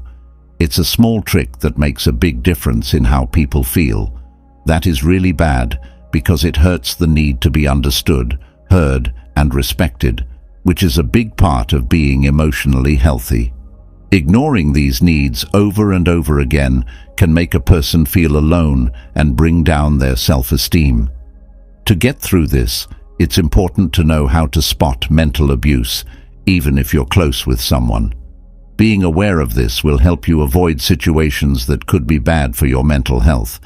It will also give you the tools to find links in this kind of group. It's important to respect, care for, and give back. 5. Using feelings against people. Criminals often start by acting like they are interested and care, but in the end, this act turns into a way to make the other person feel nervous, bad about themselves, or guilty. They learn how to gently make you feel good by praising you when it suits them, and then blaming or attacking you harshly when they want you to doubt yourself and depend on them. Imagine a farmer taking care of a weak plant by making sure it gets enough water and light. A careful gardener takes good care of plants. An emotional operator, on the other hand, waters the plant too much and then leaves it to die from not getting enough water. Extreme feelings are used to make the target feel unstable. This creates an environment where the target becomes emotionally dependent on the manipulator and always needs support from them to feel good again. An important part of manipulating people is often their emotions. They want you to doubt yourself so much that they play down your wins or make your mistakes sound worse. They might make up stories to make you feel bad about doing normal things and put the blame on other people to make you say sorry all the time. It's never fair in a relationship to try to control someone else's thoughts. The manipulator's job is to stay in charge, knowing when to show love and when to pull away. This way, they keep their target mentally dependent on them instead of helping each other or growing. One person's wants are being met at the cost of the other person's mental health in this relationship. To spot emotional manipulation, you need to be very aware of these things. It means noticing patterns in how people interact with each other that change how you feel, and then looking at yourself to see how these patterns affect your mental health and sense of self. The sixth thing is that real help wasn't given. In a healthy environment, you can imagine that a tree in a very big forest gets food, shelter, and friends. The trees and plants around it make it look like it would be perfect. Think about a tree that is the only one in a dry area and has no other plants to help or protect it. Either way, being with someone who doesn't care about your well-being is pretty much the same. When you are by yourself, no one can help you. Your branch wants to be with someone, but that person never shows up. When goals, projects, and challenges are met with lack of interest or empty words of support, this person's actions or lack of actions speak louder than words when it comes to practical help, helpful advice, or just someone to talk to when things get tough. You can't say anything that goes against your plans, offer him happiness half-heartedly, or even agree with him orally. This is because they only care about themselves and don't offer real help. They only care about the parts of your life that affect them or their goals. They don't care about your problems, mistakes, wins, or hobbies. In this way, they can figure out how emotionally invested someone is in a relationship by looking at how much they could gain. One person always gives, whether it's money, time, or care, and the other person always takes. To keep your emotions in check and build relationships based on equal respect and giving and taking, you should be aware of these relationship patterns, deal with dishonest people, and make friends who are good for you. Because connections with other people are so difficult, this will be easy. Along with insight and self-awareness, being able to spot fake interactions is a key skill. It's important to be able to spot less clear patterns of behavior, like saying hurtful things about other people, breaking promises, or giving someone something they don't deserve. You can find your way around interactions better. With this information, you can make relationships that are truly helpful and satisfying, which is good for your health as a whole. You are about to start an adventure to learn how people work. When two people want the same things, like to grow and be happy, they have a real connection. Number 7, always trying to win. Imagine playing chess where every move both helps you and hurts the other players. You can also expect someone who only wants to use you to treat your relationship like a game. When they succeed, make a choice, or even face a challenge, they use it as a chance to show how much better they are, whether it's by beating your professional or personal records, or by quietly questioning your choices. They act the way they do because they want to stay ahead in the race they've set for themselves. This constant struggle shows up in a lot of different ways. During work, they might try to get ahead of you in meetings or steal your ideas when you're with other people. They might make you feel less important or think they are more important in daily talks if they keep comparing your experiences or accomplishments to theirs. They really want to show how better or more successful they are. They act this way because they are very anxious and have a skewed idea of how valuable they are. They think they are more valuable because they are better than other people. Everything is like a zero-sum game from this point of view. You have to lose if they win. The need to get better and do better is more important than growth for everyone in this frame of mind. Being with someone who is always competitive can be hard on the emotions. As a result, the atmosphere gets more stressful, and competition takes the place of real cooperation or support. People will not praise your successes. Instead, they will see them as a threat to their power. Similarly, people will not feel sorry for their problems. Instead, they will see them as chances to move forward. It's important to see and understand this trend because it helps you set limits and, if possible, change the relationship so that it works better for everyone. Part of this is realizing that the most important parts of a good relationship are not a never-ending race to be the best, but shared love and support. Not there at important times. Number 8. This way of acting is like a tree that only gives shade when the sun is out and doesn't show itself when the clouds roll in. When everything is going well, they are there to enjoy the light together and maybe even get something good out of the bond. But they aren't there when things change or when you need help and problems come up. You have to face the storm by yourself. For these people, relationships are just a way to get what they want, and they judge how much they care about the other person based on how it helps them. Your support is only on the surface. They only help you when it helps them or gives them something in return. When things are bad, like when someone is having a personal problem, a setback at work, or mental trouble, their absence is noticed. The moment they really need your help and support is when your true goals and lack of commitment to the relationship become clear. This kind of action can really hurt the person who is upset. This makes people feel misled and let down, which hurts the trust and dependability that were important to the relationship. If someone asks you to commit to them, you might think again about their part and value in your life. You need to understand this trend to know what kind of relationship it is and what the other person really wants. It means realizing that being there for each other through good times and bad is an important part of any relationship that matters. You can tell the difference between people who really care about your well-being and those who are only in the relationship for themselves when they are not there for you when you need them the most. 9. Not returning the favor. Think of a seesaw. One side is heavy from work, sacrifices and promises, and the other side is light because it doesn't have to make any similar contributions.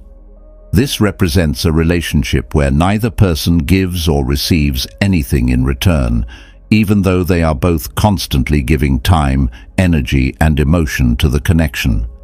But the other person generally doesn't add much or anything at all.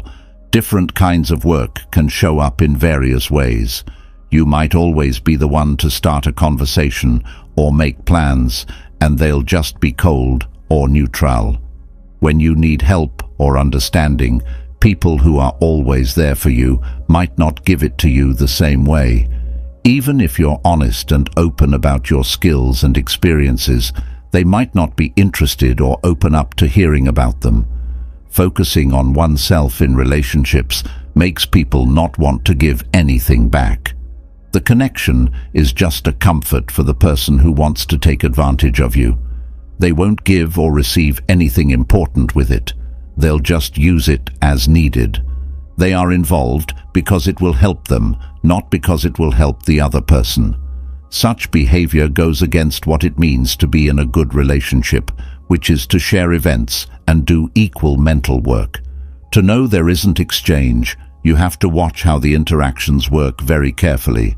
It means checking to see if the work to keep and grow the link is split evenly, or if you are the only one responsible for it. It asks for an honest assessment of whether the relationship feels fair or uneven, good for both people or bad for both. 10th, loss of trust. Find a crack in the base of a building when you betray someone in a relationship. Small problems might not be seen at first, but they can weaken the whole building over time and cause it to fall down. Betrayal comes in many forms, from small ones like lying and tricking to bigger ones that are very bad. Being closed off, dishonest, and not talking to each other is a sign of betrayal. You should be careful if you think the other person is always lying or hiding things from you. What gives trust strength? Being honest and betraying trust hurts this trust. Not being emotionally loyal is also a form of betrayal. When you have an emotional connection with someone, they will be there for you when things go wrong. People don't know your secrets or help you with your work. Betraying someone else by cheating on them is another thing that can happen. When it comes to love, betrayal can do a lot of damage. It's hard to fix this. You need to trust your gut and pay attention to warning signs to spot deception. Do not ignore it if they treat you differently or act in a way that is not constant. When dealing with deception, it's important to be honest and open with each other. You should treat the situation with understanding and a real desire to know why you or the other person lied. It's also important to make choices and set clear limits that are good for your mental health once you find it. To keep healthy and effective relationships going, it's important to understand and recognize these trends of behavior. Being self-aware, honest and brave are needed to see the truth about a situation. These are all trends that people often see in relationships, so you're not the only one with them. Dealing with these problems may be hard, but it's important for your long-term health. Strengthening your mental health is always important. Don't forget that you deserve relationships that support you and help you grow when you set clear limits, get professional help, or have to make hard choices. Number 11. Ready to go. Yes, there are times when you have time and not her. It's like a phone line where only one person is open at a time when you talk about a relationship with selective access. You are always ready to listen, help, or offer support if you work this way. They can quickly get to your calendar and mental resources. In fact, that we are both free is about as rare as a comet in the night sky. Things change all the time based on what they want. The choice wasn't made by accident. It's not just that people are busy or have different interests that make them unavailable. The way the person is using the relationship is planned. Limiting their access does two things. It keeps them at a safe remove and gives them more power. People who get time or attention are usually thankful for it because it makes them want more. If you try to get in touch with or date someone in one of these relationships, they will always give you reasons not to wait or even ignore you. Somebody might not answer your calls or texts or might not get what you need. Most of the time, if they take part, it fits with their plans or wants.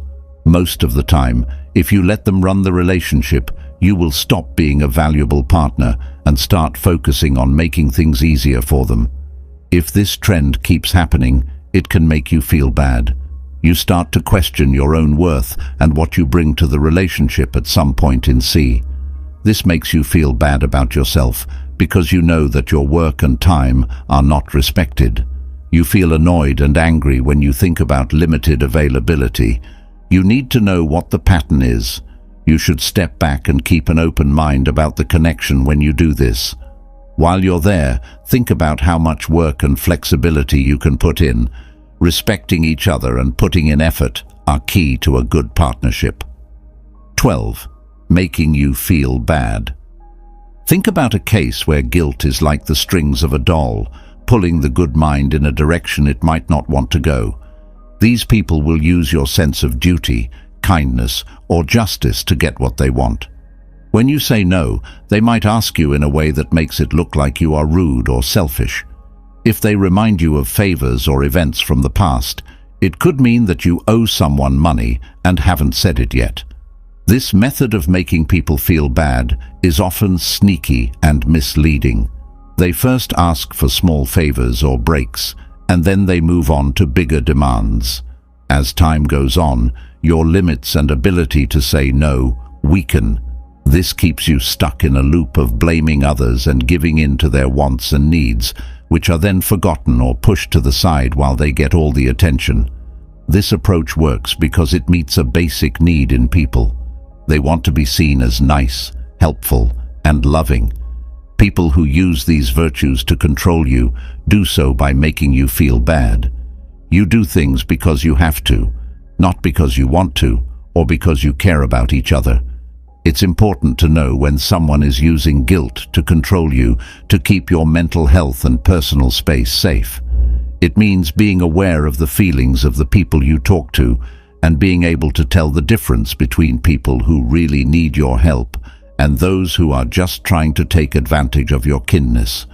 You have to be brave to question why someone wants you to do something and stand up for your right to refuse without feeling bad about it. It is important to spot and deal with this kind of manipulative behavior if you want to build better relationships based on respect, real care, and choice instead of duty and guilt. 13. Lack of personal interest. When people are in a good relationship, their thoughts, feelings, and experiences should flow both ways during a talk. People who care about the same things are always talking to each other. When you're on the street with someone who only wants to take advantage of you, however, the discussion only goes one way. These are based on their experiences and stories. Trying to get the talk to go in a different direction usually ends in a dead end. There are a number of signs that this lack of attention is real. Talking to these kinds of people is a lot like reading a speech that was written as a conversation. They are excited to tell you about the problems and successes in their daily lives in the hopes that you will understand and care. In fact, they become less interested when the subject shifts to you. They can talk about something else, change the subject, or show that they are bored or impatient quickly and virtually with hand movements. The problems and experiences you're having don't seem to matter to you, no matter how important they are. People who use tracking gadgets aren't just bad at talking to people or making friends. This behavior goes further than that. They show what's important to them and what they want by dominating the talk and not listening to the other person. They make an atmosphere where their own wants, views, and lives are respected more. When the relationship is all about them and you're just there to watch or give them feedback on their ideas, it's kind of like egocentrism. These kinds of exchanges can be very upsetting because they don't meet people's basic needs for acceptance and respect, which can make them feel small and angry over time. This mismatch can hurt the relationship and make you feel like you're not important in his life, not a good partner. This lack of personal care needs to be seen for what it is.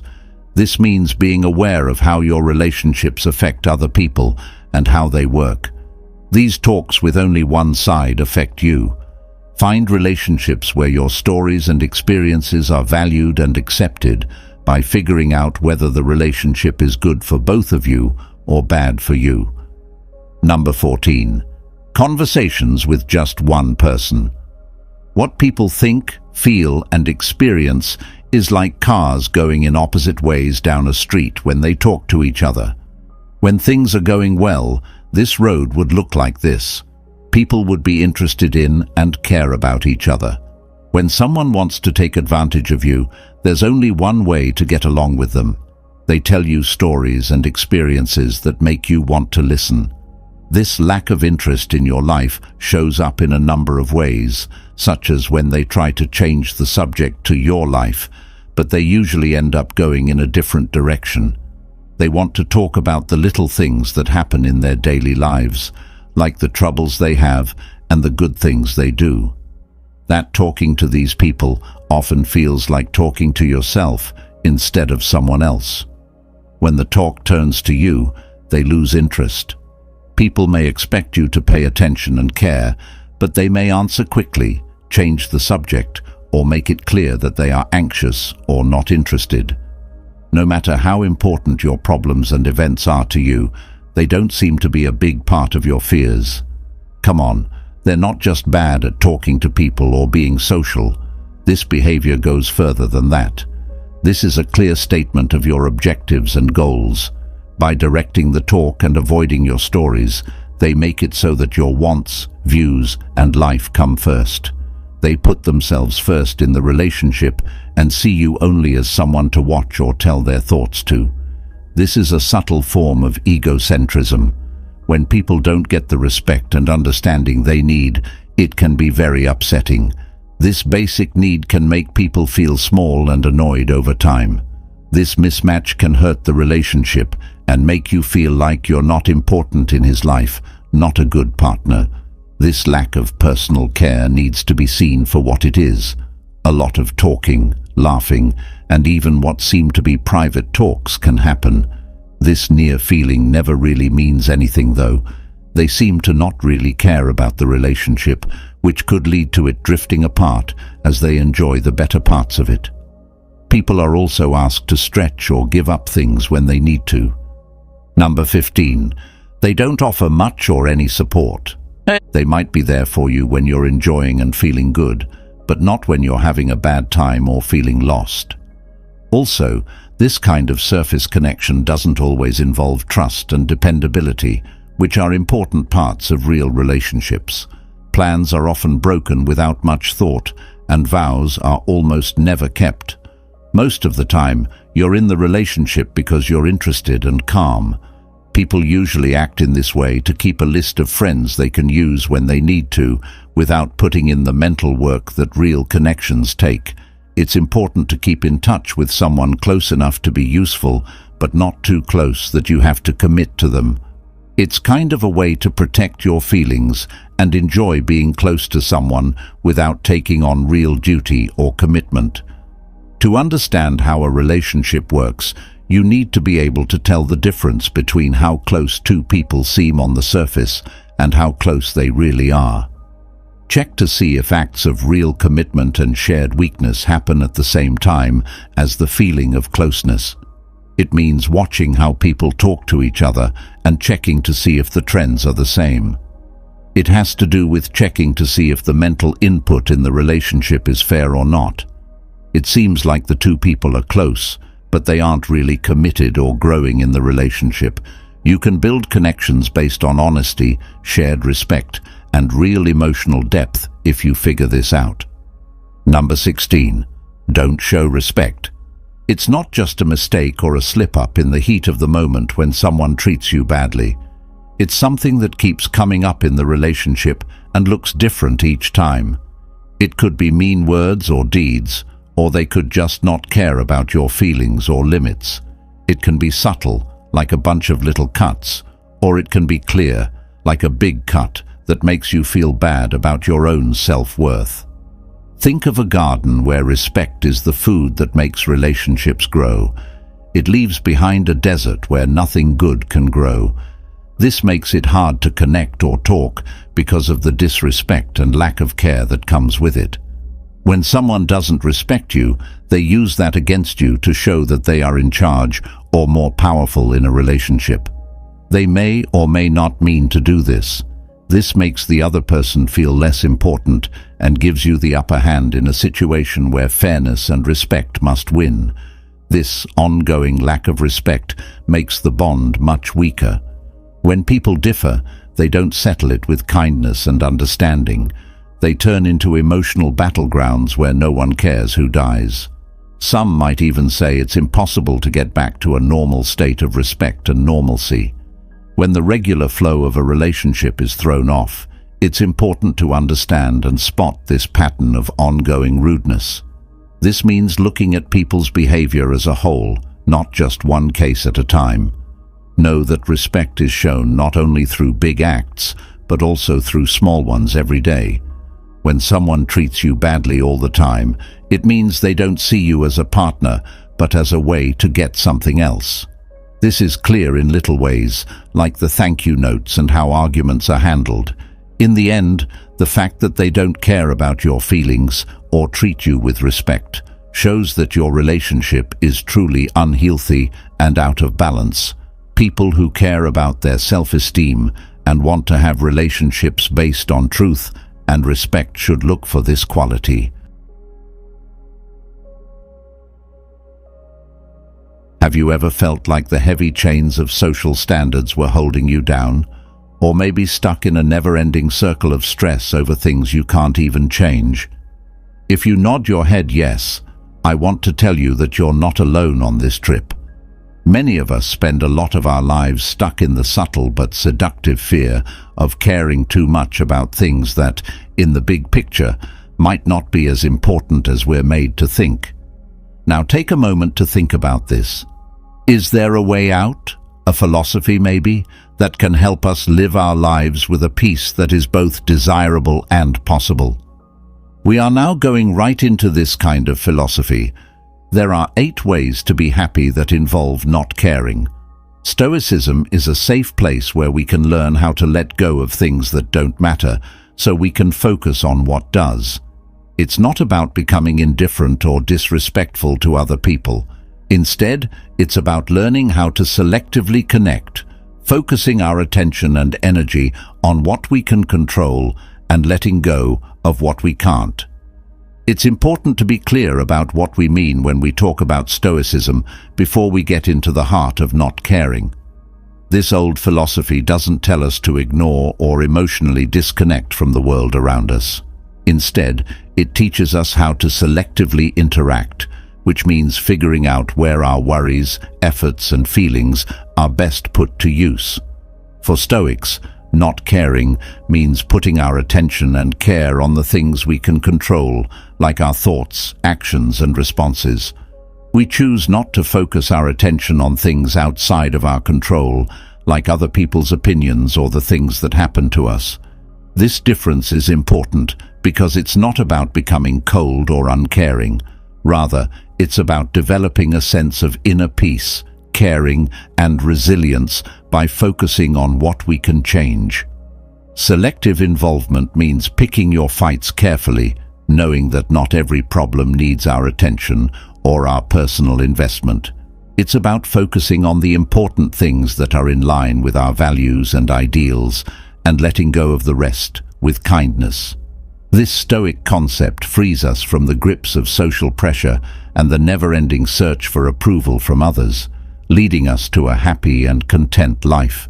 Remember that, in a Stoic sense, the path of not caring is not a path to being alone, but a path to real freedom and inner peace.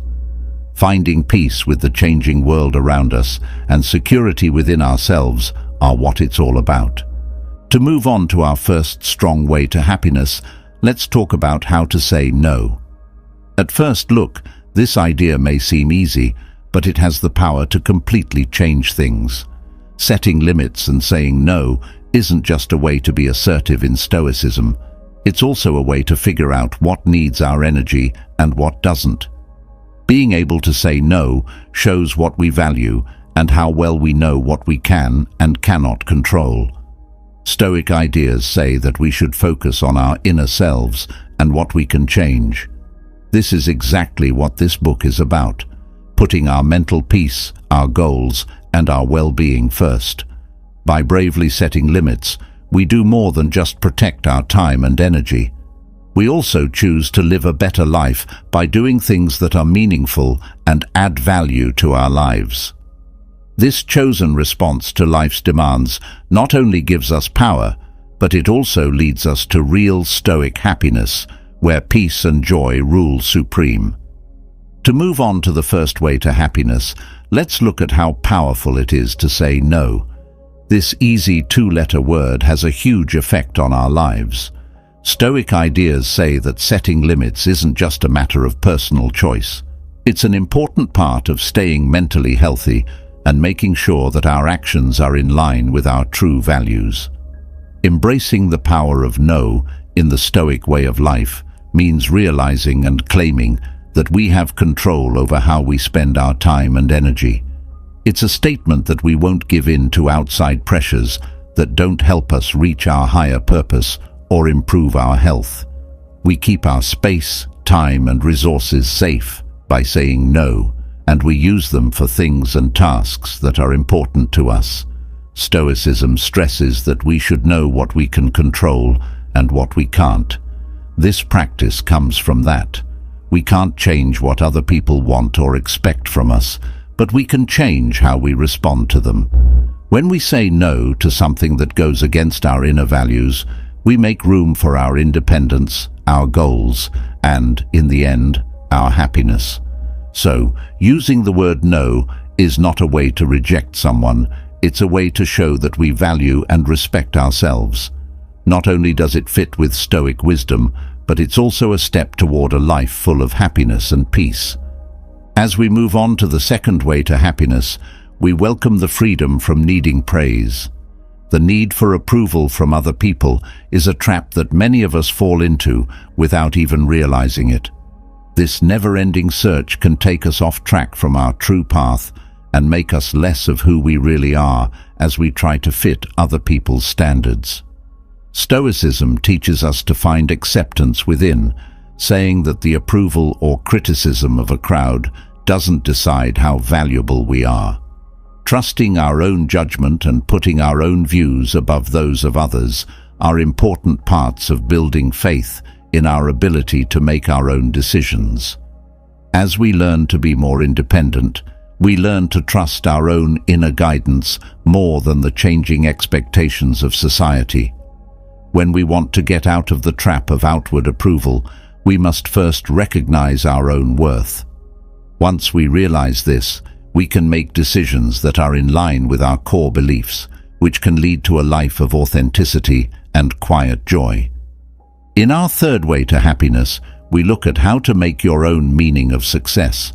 Society often has a single standard for what it means to be successful, whether it's money, fame, or power. Stoicism, on the other hand, tells us to question and reject these outside standards of success and instead create our own version of success that is based on our values and goals. Setting our own goals for success is a freeing process. This means that success could mean seeking information, finding inner peace, or making other people happy. By focusing on what's important to us, we match our lives with the Stoic values of wisdom, courage, justice, and moderation, and avoid chasing empty praise from others. Adopting this Stoic road gives our journey more meaning and joy than the short-lived pleasure of outward accomplishments. Now, let's talk about our fourth way to happiness, putting what really matters first. This step asks us to learn how to selectively focus, which is an important Stoic skill that helps us focus our energy on things that make our lives better and help us grow. From a Stoic point of view, we should sort through all the different thoughts and things that come at us every day and focus on what is truly important and worth our time. It means realizing that not every outside opinion, trend, or distraction is important enough for us to react to or care about. By getting better at setting priorities, we make sure that our actions are in line with our core values, focused on growth as individuals, deep connections with others, and service to our community. This conservative view frees us from the noise of the outside world so we can find peace and happiness in the things that really matter to us. As we go on, the fifth way to happiness is to become unafraid. This is an important part of Stoic philosophy because it helps us get over our fear of being judged and find strength in being alone. Stoicism tells us that other people's ideas don't affect our worth or behavior, and we shouldn't let them. Choosing to live a life where we don't make choices based on fear of being judged, but because they are in line with who we really are. Embracing our authenticity and making decisions that are in line with our core values, even if it means taking a less traveled road, are essential to cultivating confidence. Our resilience and ability to create a life that is true to our core beliefs are discovered in this silence. When we let go of the weight of other people's criticism, we gain a deep sense of freedom and courage, which are qualities that describe a life lived with Stoic happiness. On our sixth important road through the areas of Stoic happiness, we come to the value of loving yourself. Self-compassion is a fundamental virtue that supports a life of resilience and satisfaction in the Stoic tradition, not just a contemporary idea. It shows us how to be kind to ourselves, see how valuable we are, and accept our flaws with kindness. Stoicism's idea of self-love is not egoism or self-indulgence, but rather knowing and valuing our own worth. This kind of kindness gives us the strength to deal with life's problems without losing our cool, because we know that our worth doesn't depend on how well we do in other people's eyes. A strong kind of resilience comes from fully accepting who we are and what we can do. Forging resilience through self-love means recognizing our efforts, accepting our flaws, and praising our progress, no matter how small. This road tells us to be honest with ourselves about our goals and keep our self-esteem separate from the random events of life. Self-acceptance helps us build a strong sense of self-worth that helps us through the ups and downs of life. Self-love is an important part of the Stoic path to happiness because it helps us live honestly, make sure our actions are in line with our values, and face the world with a calm and sure heart. It teaches us that the deepest source of approval comes from inside, which makes us immune to the changing tides of public opinion and outside forces. Now, our trip takes us to a deep and life-changing part of Stoic philosophy, understanding that death is inevitable. This thought, which is summed up in the strong phrase, memento mori, remember you will die, is not meant to make you scared or sad, but to give you a reason to live your life with more purpose and urgency. The Stoics constantly tell us that our time on earth is short. This truth shouldn't freeze us with fear, but should give us strength and clarity. By reminding ourselves that we will die, we are forced to think about what really matters, to separate the important from the unimportant, and to focus our efforts on things that give our lives meaning and virtue. The phrase memorandum mori tells us to live each day as if it were both the first and the last. This mindset should fill our actions with joy and awareness of the present. Being aware of this makes us want to love more deeply, do more good, and enjoy the beauty of life with more thanks and passion. It makes us more aware of how we can improve ourselves, how we can help the world, and what we want to leave behind as a memory. When we accept that death is inevitable, it gives us a strong drive to live honestly, bravely follow our real calling, and treasure the time we have with our loved ones.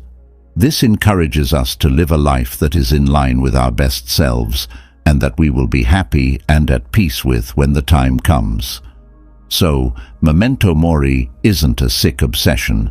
It's a deep reflection to live fully, to love the moment with all our hearts, and to act in line with the timeless values of wisdom, courage, justice, and moderation. It is a call to live a life that is full of purpose and meaning, even when death comes. As we start the last part of our path to change through Stoicism, we reach way number 8, choosing authenticity over approval. This road tells us to enjoy the freedom of true self-expression, freeing us from the chains of other people's views and social support.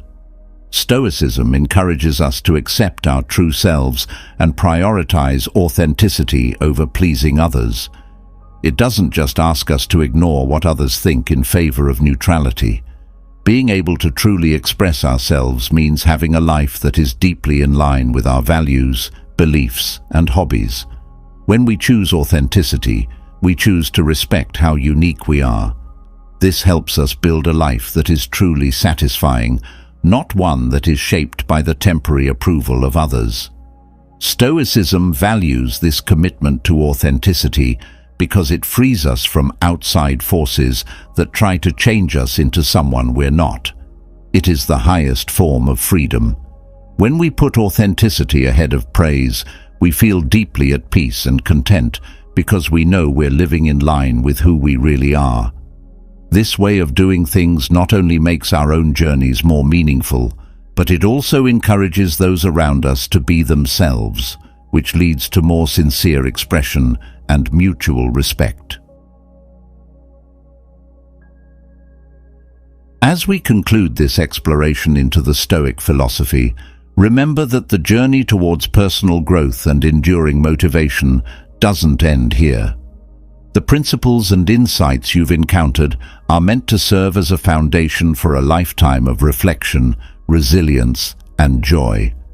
Stoicism is not just a philosophy to understand intellectually, but a practice to live by daily.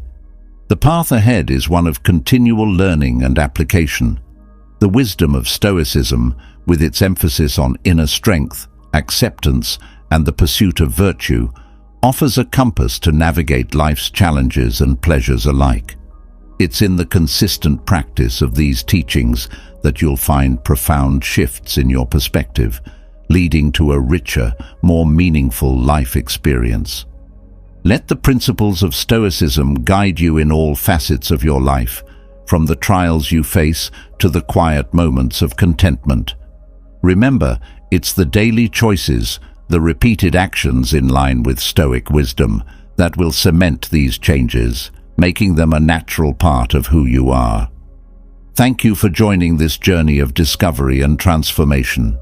May the fire of inspiration ignited here continue to burn brightly within you, lighting the way to a life of purpose, tranquility, and fulfillment. Keep exploring, keep questioning, and most importantly, keep living stoically.